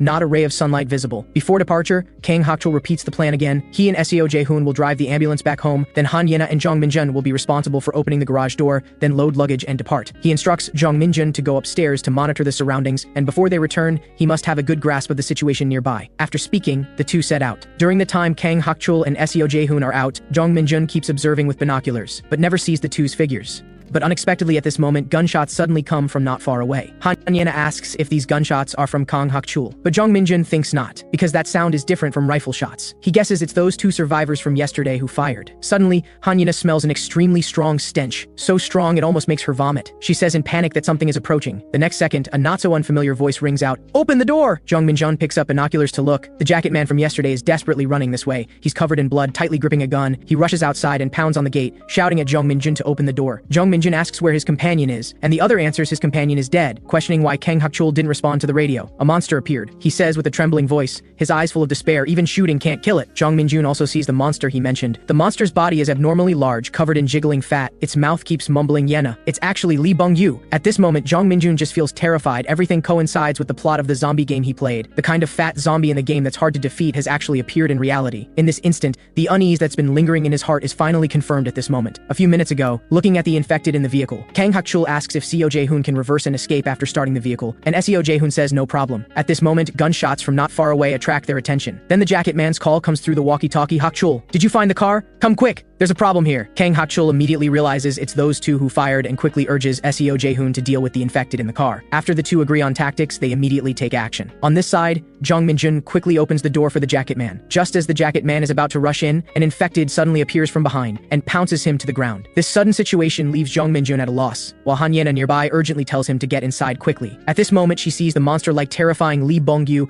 behind the numerous infected, and is immediately so frightened she collapses to the ground. Seeing he can't save the jacket man, Jeong Min-joon has no choice but to quickly close the door. He murmurs, "Got to escape. Just the rifle won't be enough to handle Lee Bong-yu. We have to wait for Kang Hak-chul to return." As soon as he finishes speaking, violent pounding sounds on the door. Immediately after, the originally solid and sturdy iron door is actually smashed with a deep dent. Moon Ji-young comes out hearing the noise to ask what's happening, and Jeong Min-joon quickly tells her to take Seo Ha-joon to hide on the second floor. His mind rapidly thinks of countermeasures. Finally thinking of fire. That's right, Molotov cocktails. He quickly tells Han Yena beside him, Lee Bong-yu will definitely break through the door. He might even smash through the engine entrance door to get in looking for you. I'll throw Molotov cocktails at the main door to buy time. There's still gasoline left from making Molotov cocktails yesterday, right? Once he breaks in, pour gasoline on him. I'll continue attacking with Molotov cocktails. This will attract a large number of infected, so after you pour the gasoline, go upstairs and use Molotov cocktails to block them. Understand? Seeing Hanyena still in shock, he raises his voice and shouts, I'm asking if you can do it. Only then does Hanyena snap back and nod in agreement. Then Jeong Min-joon rushes into the house to grab Molotov cocktails. Walking outside, he thinks,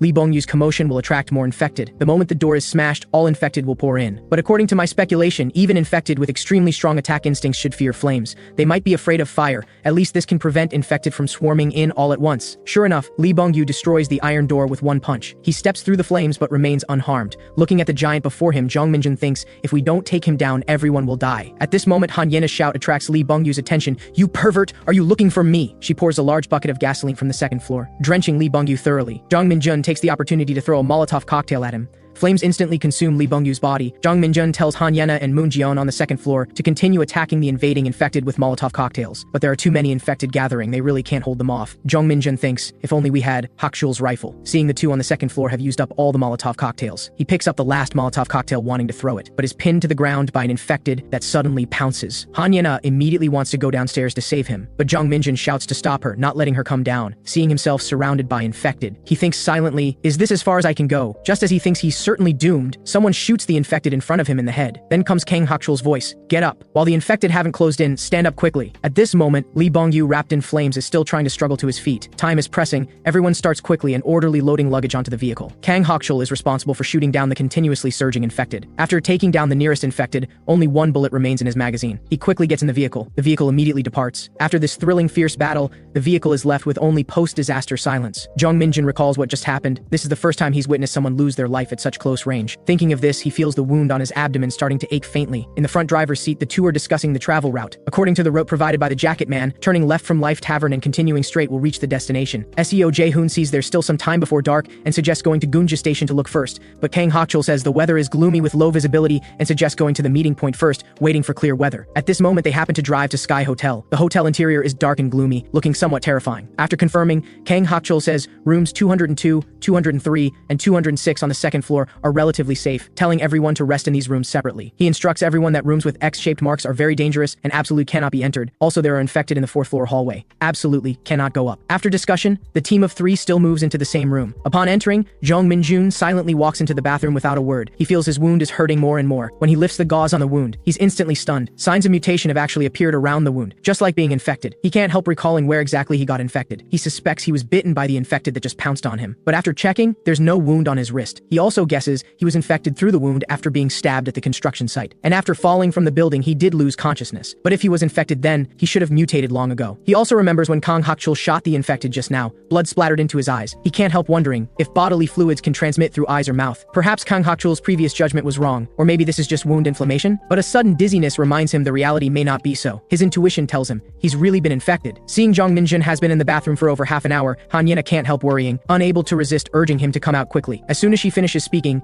Jeong Min-joon silently walks out, then says he wants to sleep in a room alone tonight. Hanyena asks why, and he says he's just in a bad mood and wants to be alone. But Hanyena feels awkward being alone in a room with Kang Hakchul as a man and woman, so she tries to persuade Jeong Min-joon to stay in a light tone. But Jeong Min-joon is unusually serious, I'm not in the mood to joke please, then leaves directly. Kang Hakchul also says he's going to share a room with SEO Jae-hoon and Seo Ha-jun, and walks out too, leaving only the dejected Hanyena. Jeong Min-joon returns to his room alone in gloom. Before this, he thought he could be like the protagonists in movies. No matter how difficult, they would ultimately have a good ending. However, reality is not like that. The protagonist's life is so distant for him. He's ultimately just an ordinary passerby who quietly disappears after being infected. What exactly is he hoping for? Facing this utterly terrible life, the ending was perhaps destined long ago. The next day, just as dawn breaks, Hanyena comes to knock on the door, asking if Jeong Min-joon is awake. Seeing no response after knocking for a long time, Kang Hakchul says let him open the door. However, he discovers the door is locked from inside, so he says, though I hope my guess is wrong, but Jeong Min-joon might be infected. Hearing this, Hanyena's heart jolts. She immediately refutes that Jeong Min-joon wasn't bitten, but Kang Hakchul points out she didn't witness the whole thing with her own eyes. If he were fine, he should open the door. Even if he hasn't become infected, he might already be dead. Hanyena refuses to believe it and starts pounding on the door forcefully. The unresponsive silence seems to have already explained everything. Her tears instantly pour out as she shouts loudly, I'm telling you to open the door, you lunatic! Just as she finishes speaking, the door slowly opens.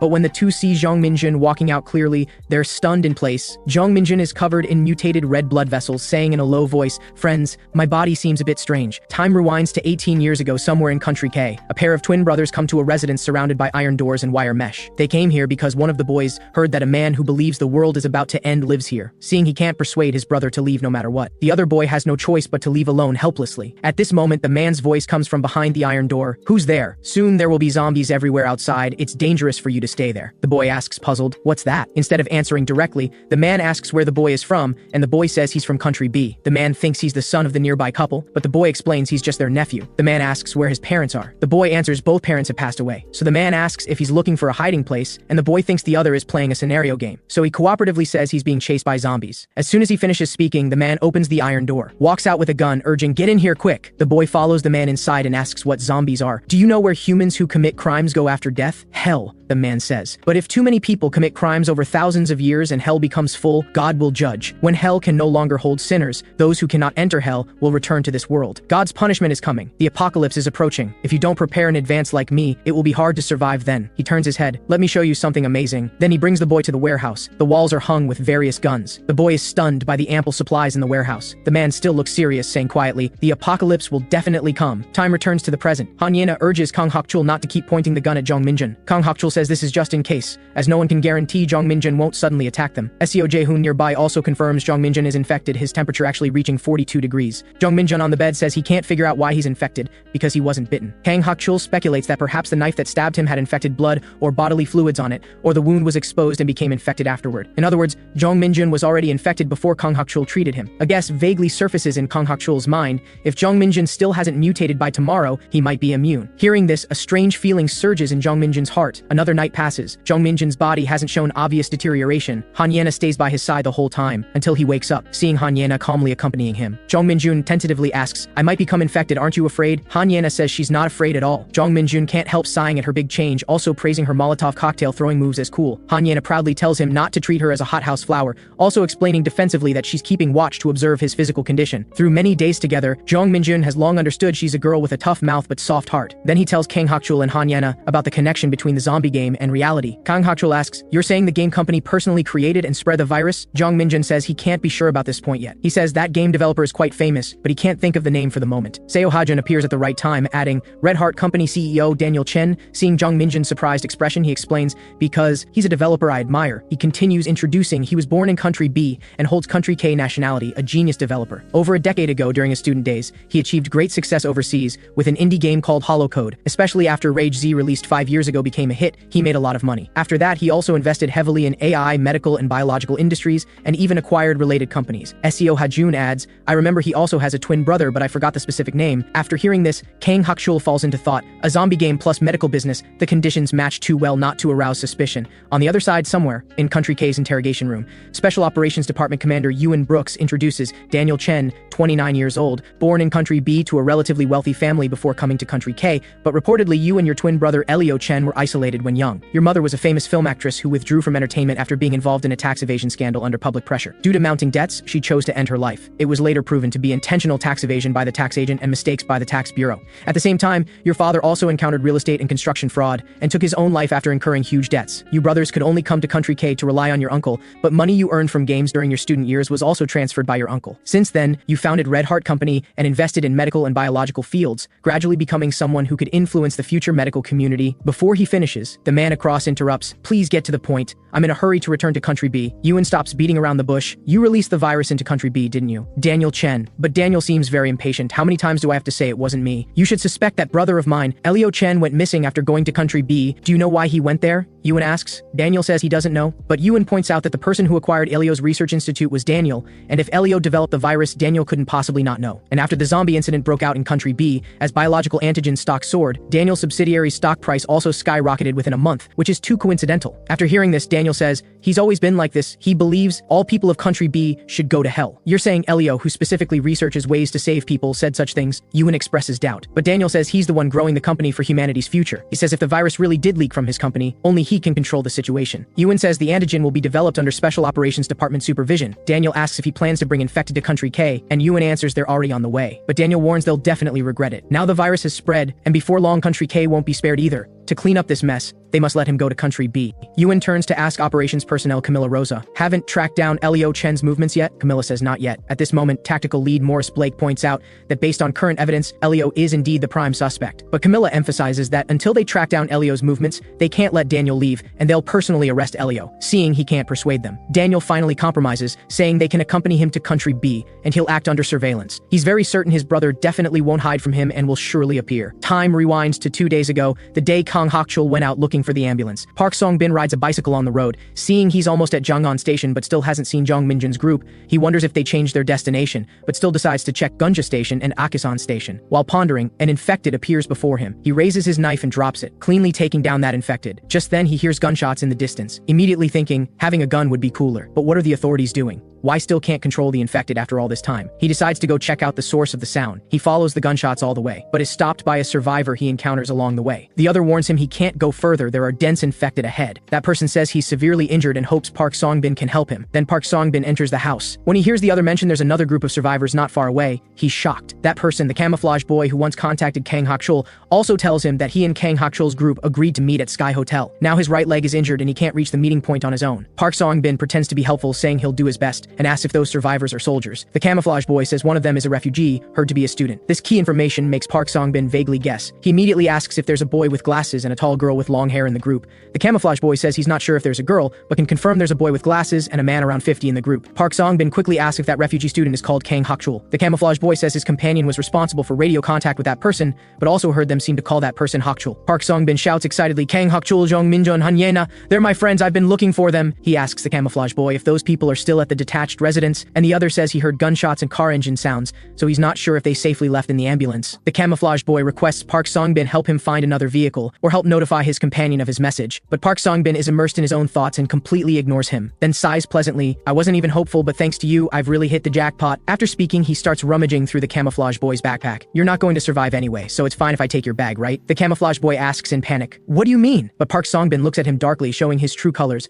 Why would I help someone with a broken leg? Being injured means you should die. Only now does the camouflage boy realize he's been played, and immediately curses Park Song-bin as a bastard. Park Seong-bin doesn't care at all, instead saying meaningfully, you're afraid of waiting here alone to die, right? He shows a terrifying smile, then let me send you off. Then he stabs the camouflage boy to death. After that, he prepares to leave, but discovers the bicycle battery is dead, and he made a fatal mistake. He didn't ask for the specific location of Sky Hotel. Time returns to now. Jeong Min-joon tells everyone that the zombie game doesn't have the concept of immune person, so if Daniel Chen really brought the game into reality, his existence would be equivalent to a bug in the game. Han Yena speculates that somewhere must be developing an antigen, and maybe he can contribute to developing the antigen and become humanity's hope. However, Kang Hak-chul isn't fully convinced by the game reality connection theory. What he cares more about is the weapons those two survivors possessed. That handgun is called Desert Eagle, a firearm type that's strictly prohibited. Jeong Min-joon speculates the handgun might be from a live ammunition shooting range, but Kang Hak-chul is curious how those two brought a prohibited gun here. But right now, he's not eager to find the answer. The urgent matter is to get on the road as soon as possible. He needs to confirm the route to Gunja Station in advance, and Jeong Min-joon says he wants to go with him. This request is opposed by Han Yena, but Jeong Min-joon insists on going, so Han Yena says if they're going, they have to take her along. Listening to their conversation, Kang Hak-chul can't help teasing that Han Yena has now become Jeong Min-joon's tag-along. Her thoughts exposed, Han Yena's face immediately reddens, but she still stubbornly says she's just worried about Jeong Min-joon's body. After speaking, she angrily pushes Jeong Min-joon outside, telling him to hurry up, then turns and sits on the bed sulking. And this clueless guy Jeong Min-joon actually doesn't coax her and directly follows Kang Hak-chul out. At the same time, Park Song-bin, after much difficulty, actually really finds Sky Hotel. Thinking he'll soon see Han Yena, he feels his whole body's blood boiling. But at this moment, he suddenly thinks of the gun in Kang Hak-chul's hands. If Kang Hak-chul is currently at the hotel, the situation would be very unfavorable for him. As if heaven is helping him, Kang Hak-chul and Jeong Min-joon's conversation voices come from not far away. Hearing the noise, Park Song-bin quickly hides behind a pillar at the parking lot entrance, seeing the two figures. Park Song-bin thinks, damn, they really have guns, are they going to scout the surroundings? That means Han Yena is defenseless in the hotel. Thinking this, he excitedly sneaks into the hotel. At this moment, Han Yena hasn't yet realized danger is approaching. Moon Ji-yeon asks why she keeps a straight face. Just feel my friends are annoying, Han Yena answers. Especially Jeong Min-joon. His body isn't well, but he still wants to go out scouting. Moon Ji-yeon tells her not to worry. With Kang Hak-chul, they're nothing scary. But Han Yena says she's just inexplicably irritated for no reason. She can't help muttering quietly, what should I do if Jeong Min-joon dies? Hearing this, Moon Ji-yeon shows a knowing smile. One sentence reveals the truth, looks like you like him. Han Yena is stunned, I like Jeong Min-joon. Then she denies it herself, no, this feeling isn't liking. It's just because the only person she can rely on now is Jeong Min-joon, that's why. She recalls Jeong Min-joon saying she's changed, and agrees with his statement. She understands that it's because after the world ushered in the apocalypse, everything became equal. Before the zombie incident, apart from family discord, she indeed lived an enviable life, with at most 3 to 4 phone calls from others each day. So for her, there was no man she couldn't handle. real, except that older brother during school. Thinking of this, she suddenly realizes, could it be because Jeong Min-joon has never shown any interest in me that I'm like this? Just as she's immersed in thought, knocking suddenly sounds at the door. Moon-ji-yeon asks who it is, but the other doesn't respond. Just as she's about to open the door, Han-yena stops her. Han-yena also calls out asking, then wants to look through the peephole to see who's outside, only to find no one outside the door. However, she doesn't know that at this moment outside the door, Park Song-bin is lying in wait. Park Song-bin clearly hears that it was Han-yena's voice just now, and there's another woman in the room. He notes this room 202, then wants to confirm if there are any male companions in other rooms. He walks to a room marked with an X thinking, does this mark mean do not enter? Feels like there are infected inside. At this moment, he notices room 206 nearby. Just then, the door opens. Seo Jae-hoon and Park Seong-bin come face to face. Who are you? Seo Jae-hoon asks in panic. Park Seong-bin's face darkens. I'm here to find that bitch Han-yena. Who else is here besides you? What? Who exactly are you? If you won't answer, then die. With that, Park Song-bin stabs at Seo Jae-hoon with his knife. The commotion attracts Seo Ha-jun's attention inside the room, seeing the two at the door in a standoff. Seo Ha-jun cries and lunges at Park Song-bin. Don't hurt my dad. The little boy is of course no match for an adult male and is immediately kicked aside by Park Song-bin. Han-yena and Moon Ji-yeon also hear the fighting sounds, hearing her husband and son's painful groans. Moon Ji-yeon anxiously wants to rush out to check, but is stopped by Han-yena. Han-yena quickly finds a self-defense dagger Kang Hak-chul left behind, then opens the door wanting to save Seo Jae-hoon and Seo Ha-jun, but is stopped by a shout, "Get inside, Han-yena!" She turns at the sound. Kang Hak-chul and Jeong Min-joon arrive just in time. Kang Hak-chul rushes into room 206 with his gun and sees Park Song-bin holding a knife threatening Seo Jae-hoon to reveal who else is in the hotel. He immediately shouts, "Don't move, bastard!" Aiming at Park Song-bin, who turns around, he says in a low voice, "Park Song-bin didn't expect the last bullet would be used on you. Farewell." As the death sentence is pronounced, he quickly pulls the trigger, only to find the rifle has malfunctioned. Park Song-bin seizes the opportunity to charge at Kang Hak-chul, attempting to attack. Kang Hak-chul decisively pulls out his personal dagger and engages in the final showdown.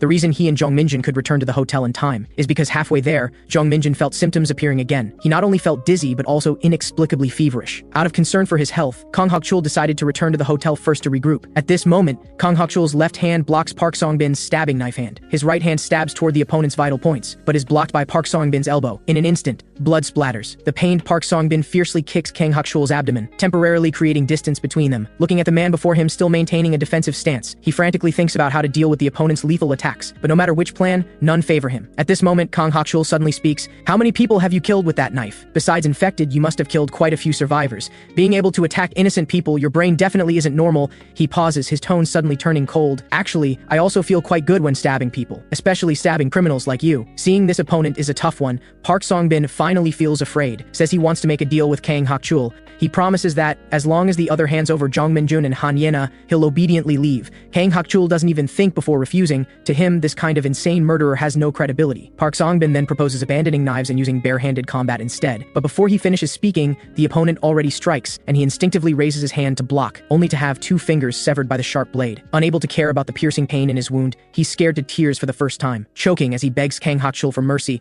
promising to find a way to save Seo Jae-hoon. But Kang Hak-chul gives him no chance to breathe and directly pronounces, "Atone with death, I'll finish you now." Seeing the other gives him no way out, Park Song-bin goes all in. He throws away the knife, holds his backpack in front to protect his vital points, assumes a fighting stance, his tone firm, "Even missing a hand, I'll definitely take you down." With that, he charges at the opponent. Kang Hak-chul quickly thrusts his knife forward, but the blade is caught by Park Song-bin barehanded. He hooks Kang Hak-chul's ankle with his leg, trips him to the ground, then uses his elbow to lock Kang Hak-chul's neck tightly, trying to suffocate him to death. Just as Park Song-bin feels triumphant, from the corner of his eye he glimpses Jeong Min-joon nearby raising his mace ready to swing at him. But at the critical moment, Jeong Min-joon's strange symptoms act up again. Severe pain makes him unable to even stand steady, staggering backward. Seeing this, Park Song-bin can't help mocking him, finding his attempt to fight back quite laughable. He raises his mutilated hand, saying sinisterly, "I lost my fingers because of that bastard Kang Hak-chul. I'll make you all wish you were dead." This statement seems to strike a nerve in Jeong Min-joon. He starts screaming like a madman. Seeing such abnormal behavior, Park Song-bin secretly speculates, could this guy be infected? He picks up the knife, preparing to finish off Jeong Min-joon.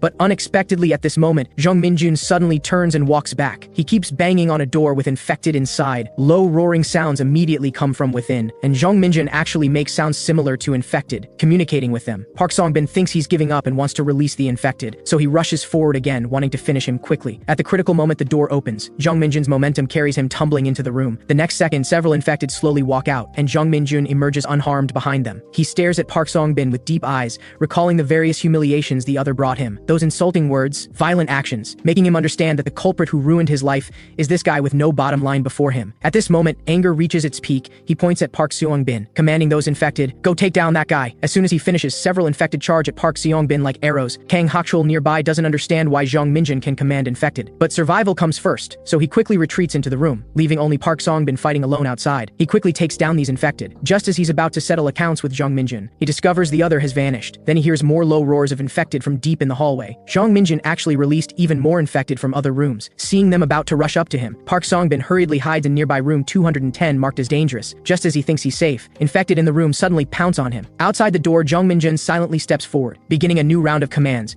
At the same time, Seo Jae-hoon inside the room says weakly, "Hak-chul, I can't be saved." He tells Kang Hak-chul the knife that stabbed him had infected blood on it. Hearing this, Kang Hak-chul is shocked, but still holding on to hope, prepares to get medical equipment from the ambulance. He quietly opens the door to peek and check, only to see Jeong Min-joon standing alone in front of a room. Seeing Kang Hak-chul come out, he says he drove all the infected into the room before him, but unfortunately Park Seong-bin dodged the infected's attacks and escaped outside through the room window. Kang Hak-chul asks Jeong Min-joon why those infected don't attack him. Jeong Min-joon says it's like this whenever symptoms appear, but he doesn't know the specific reason, nor when symptoms will occur again. As soon as he finishes, Hanyena and Moon-jeon rush over. Kang Hak-chul has Hanyena stop Seo Jae-hoon's bleeding while he goes to the ambulance to get medical equipment. Jeong Min-joon picks up the rifle, asking, "The last bullet, can it still be used?" Kang Hak-chul quickly chambers around, handing it to him. "It's definitely fine now." He suggests, "Park Seong-bin lost so much blood, he definitely can't run far. Let's treat uncle first, then you come with me." Jeong Min-joon interrupts him. "No, I'll finish him myself." Then he goes outside, tracking Park Seong-bin's bloodstains on the ground. At the same time, he feels his symptoms are subsiding. He immediately quickens his pace forward. On the other side, at a building corner, Park Seong-bin hides there, silently vowing, "No matter what method, I must survive." Then he randomly breaks into a residence, wanting to find a first aid kit to stop the bleeding, only to find there's no first aid kit in this house. Just as he's cursing quietly, the sound of a gun being cocked catches his attention. Jeong Min-joon is pointing a gun at him. Seeing who came, Park Seong-bin relaxes his guard due to instinctive contempt. Can't help mocking, "Can someone like you even use a gun?" Seeing Jeong Min-joon still staring at him expressionlessly, he asks again, "Have you ever killed anyone?" "I've been on the run until now and never harmed anyone, but today will be the first exception." Finishing, he aims at the boy before him, but Park Seong-bin not only doesn't take it seriously, he mocks even harder, swearing, "Jeong Min-joon, you can't do it, because you're a good person, not scum like me." He also tries to morally blackmail Jeong Min-joon with a life for a life, but the next second Jeong Min-joon's words make him feel like falling into an ice pit. "Even if the world faces apocalypse, scum like you don't deserve to live." With that, he pulls the trigger, sending the last bullet to this boy who once brought him endless suffering. Everything returns to silence. Jeong Min-joon's nightmare ends here. When he returns to the hotel downstairs, he sees Hanyena waiting for him. As soon as she sees him, she hugs him tightly, then tells him the news that Seo Jae-hoon was infected. In the room, Moon-jeon and Seo Ha-joon surround Seo Jae-hoon's bed crying their hearts out. At this moment, Seo Jae-hoon tells Seo Ha-joon some news. A few months ago, he was diagnosed with cancer and didn't have long to live anyway. He comforts his son not to be too sad, because life is unpredictable. After Seo Ha-joon leaves the room, he tells Kang Hak-chul that what he just said about having cancer was a lie. Only saying this would make Seo Ha-joon accept his departure. As he speaks, his body begins showing mutation reactions. "I've lived a very happy life," he sighs, "just regret not being able to see my daughter." He asks Kang Hak-chul to help his family reunite, then entrusts his son and daughter to his wife, and stays alone in the room. Kang Hak-chul doesn't kill Seo Jae-hoon because they have an agreement. Seo Jae-hoon hopes to continue living as infected. He asks Kang Hak-chul to wait until the world calms down and a cure is developed, then return to this room to find him. After this, the team of three comes to the rooftop to talk. Hanyena asks what happened in the hallway earlier, and Kang Hak-chul explains the process to her, and states his speculation. Jeong Min-joon is more like commanding the infected, but Jeong Min-joon explains, he was just overwhelmed by anger at the time and shouted out. He mentions that zombie game in Rage Z,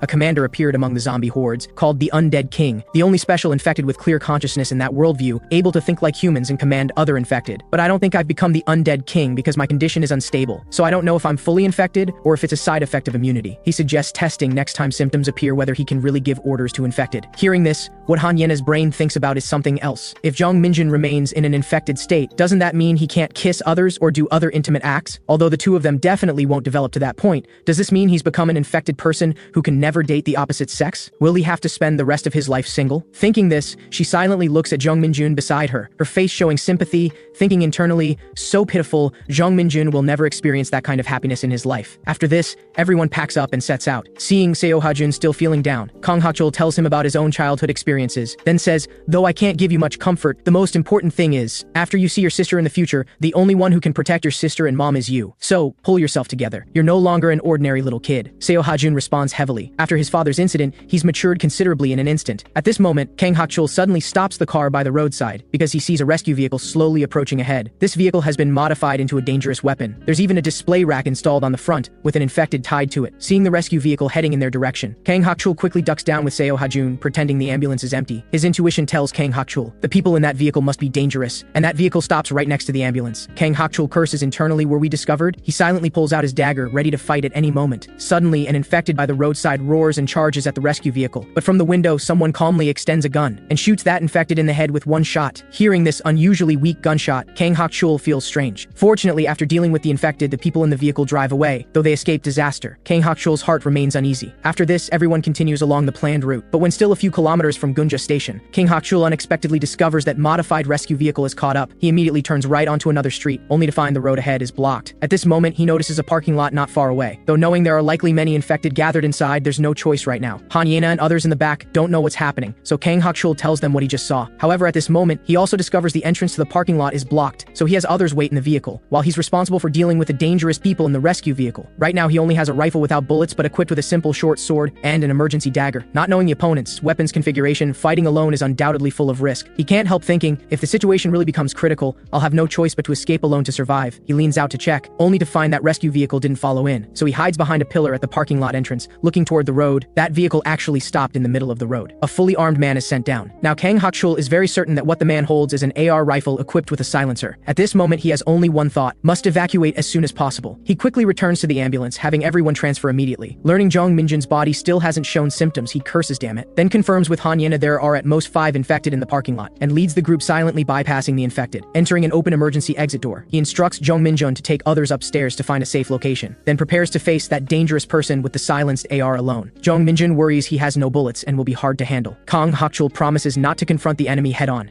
After speaking, he leaves. Fortunately, that dangerous person encountered trouble. He was discovered by infected. Hearing the continuously weak gunshots, Kang Hak-chul thinks the opponent seems to have plenty of bullets. He again determines that if he really encounters danger, he'll evacuate alone. At the same time, Jeong Min-joon's group also finds an empty classroom. After settling everyone, Jeong Min-joon says he's going to assist Kang Hak-chul, but Han Yena grabs his hand, stopping him. "Don't go," she pleads. "Stay by my side." Seeing Jeong Min-joon look at her in surprise, she explains quietly, "Though I'm also worried about Hak-chul, but the opponent has guns, it's definitely dangerous. And Hak-chul also instructed us to stay put and wait for him to return. I'm saying this because I trust Hak-chul, just wait here with me for him." These words finally convince Jeong Min-joon, and he no longer insists on finding Kang Hak-chul. Time passes minute by minute, and Kang Hak-chul still hasn't returned. Just as everyone worries, bang bang door pounding sounds suddenly at the entrance. Jeong Min-joon leans out to check, and sees someone outside trying to open the door. Seeing this, he murmurs puzzled, "Is it Hak-chul?" Han Yena nearby denies this guess. No, outside the door, there seem to be infected. As soon as she finishes, conversation voices suddenly come from outside. Why won't the door open? Could there be someone? Han Yena is startled. 2 people? Could they be special infected? But Jeong Min-joon finds those 2 voices more and more familiar. He ignores Han Yena's attempts to stop him, and directly opens the door. Seeing the 2 before him clearly, he can't help exclaiming quietly, "What the visitors are actually Bai Junho and Oh Byung-jun." Seeing his good friends, Jeong Min-joon is naturally very surprised. After the door opens, that strong smell makes Han Yena even more confused. What's going on? What I'm smelling isn't human scent? When Oh Byung-jun walks in, she immediately confirms that stench comes from him. She directly points at Oh Byung-jun and shouts, "He's infected. All kinds of pungent smells are coming from him. This is definitely not human smell." But Oh Byung-jun says he's not infected, so Jeong Min-joon leans close to smell him, then covers his nose explaining, "This is just his sweat smell. From before, Byung-jun's sweat smell has been pungent." Oh Byung-jun apologizes embarrassed, "Sorry, I couldn't wash properly." Through conversation, Jeong Min-joon learns his 2 friends came here from the Gunja Station shelter. The 2 explain they're responsible for external patrols. As survivors continuously increase, the shelter has gradually occupied surrounding buildings and continues expanding its control range.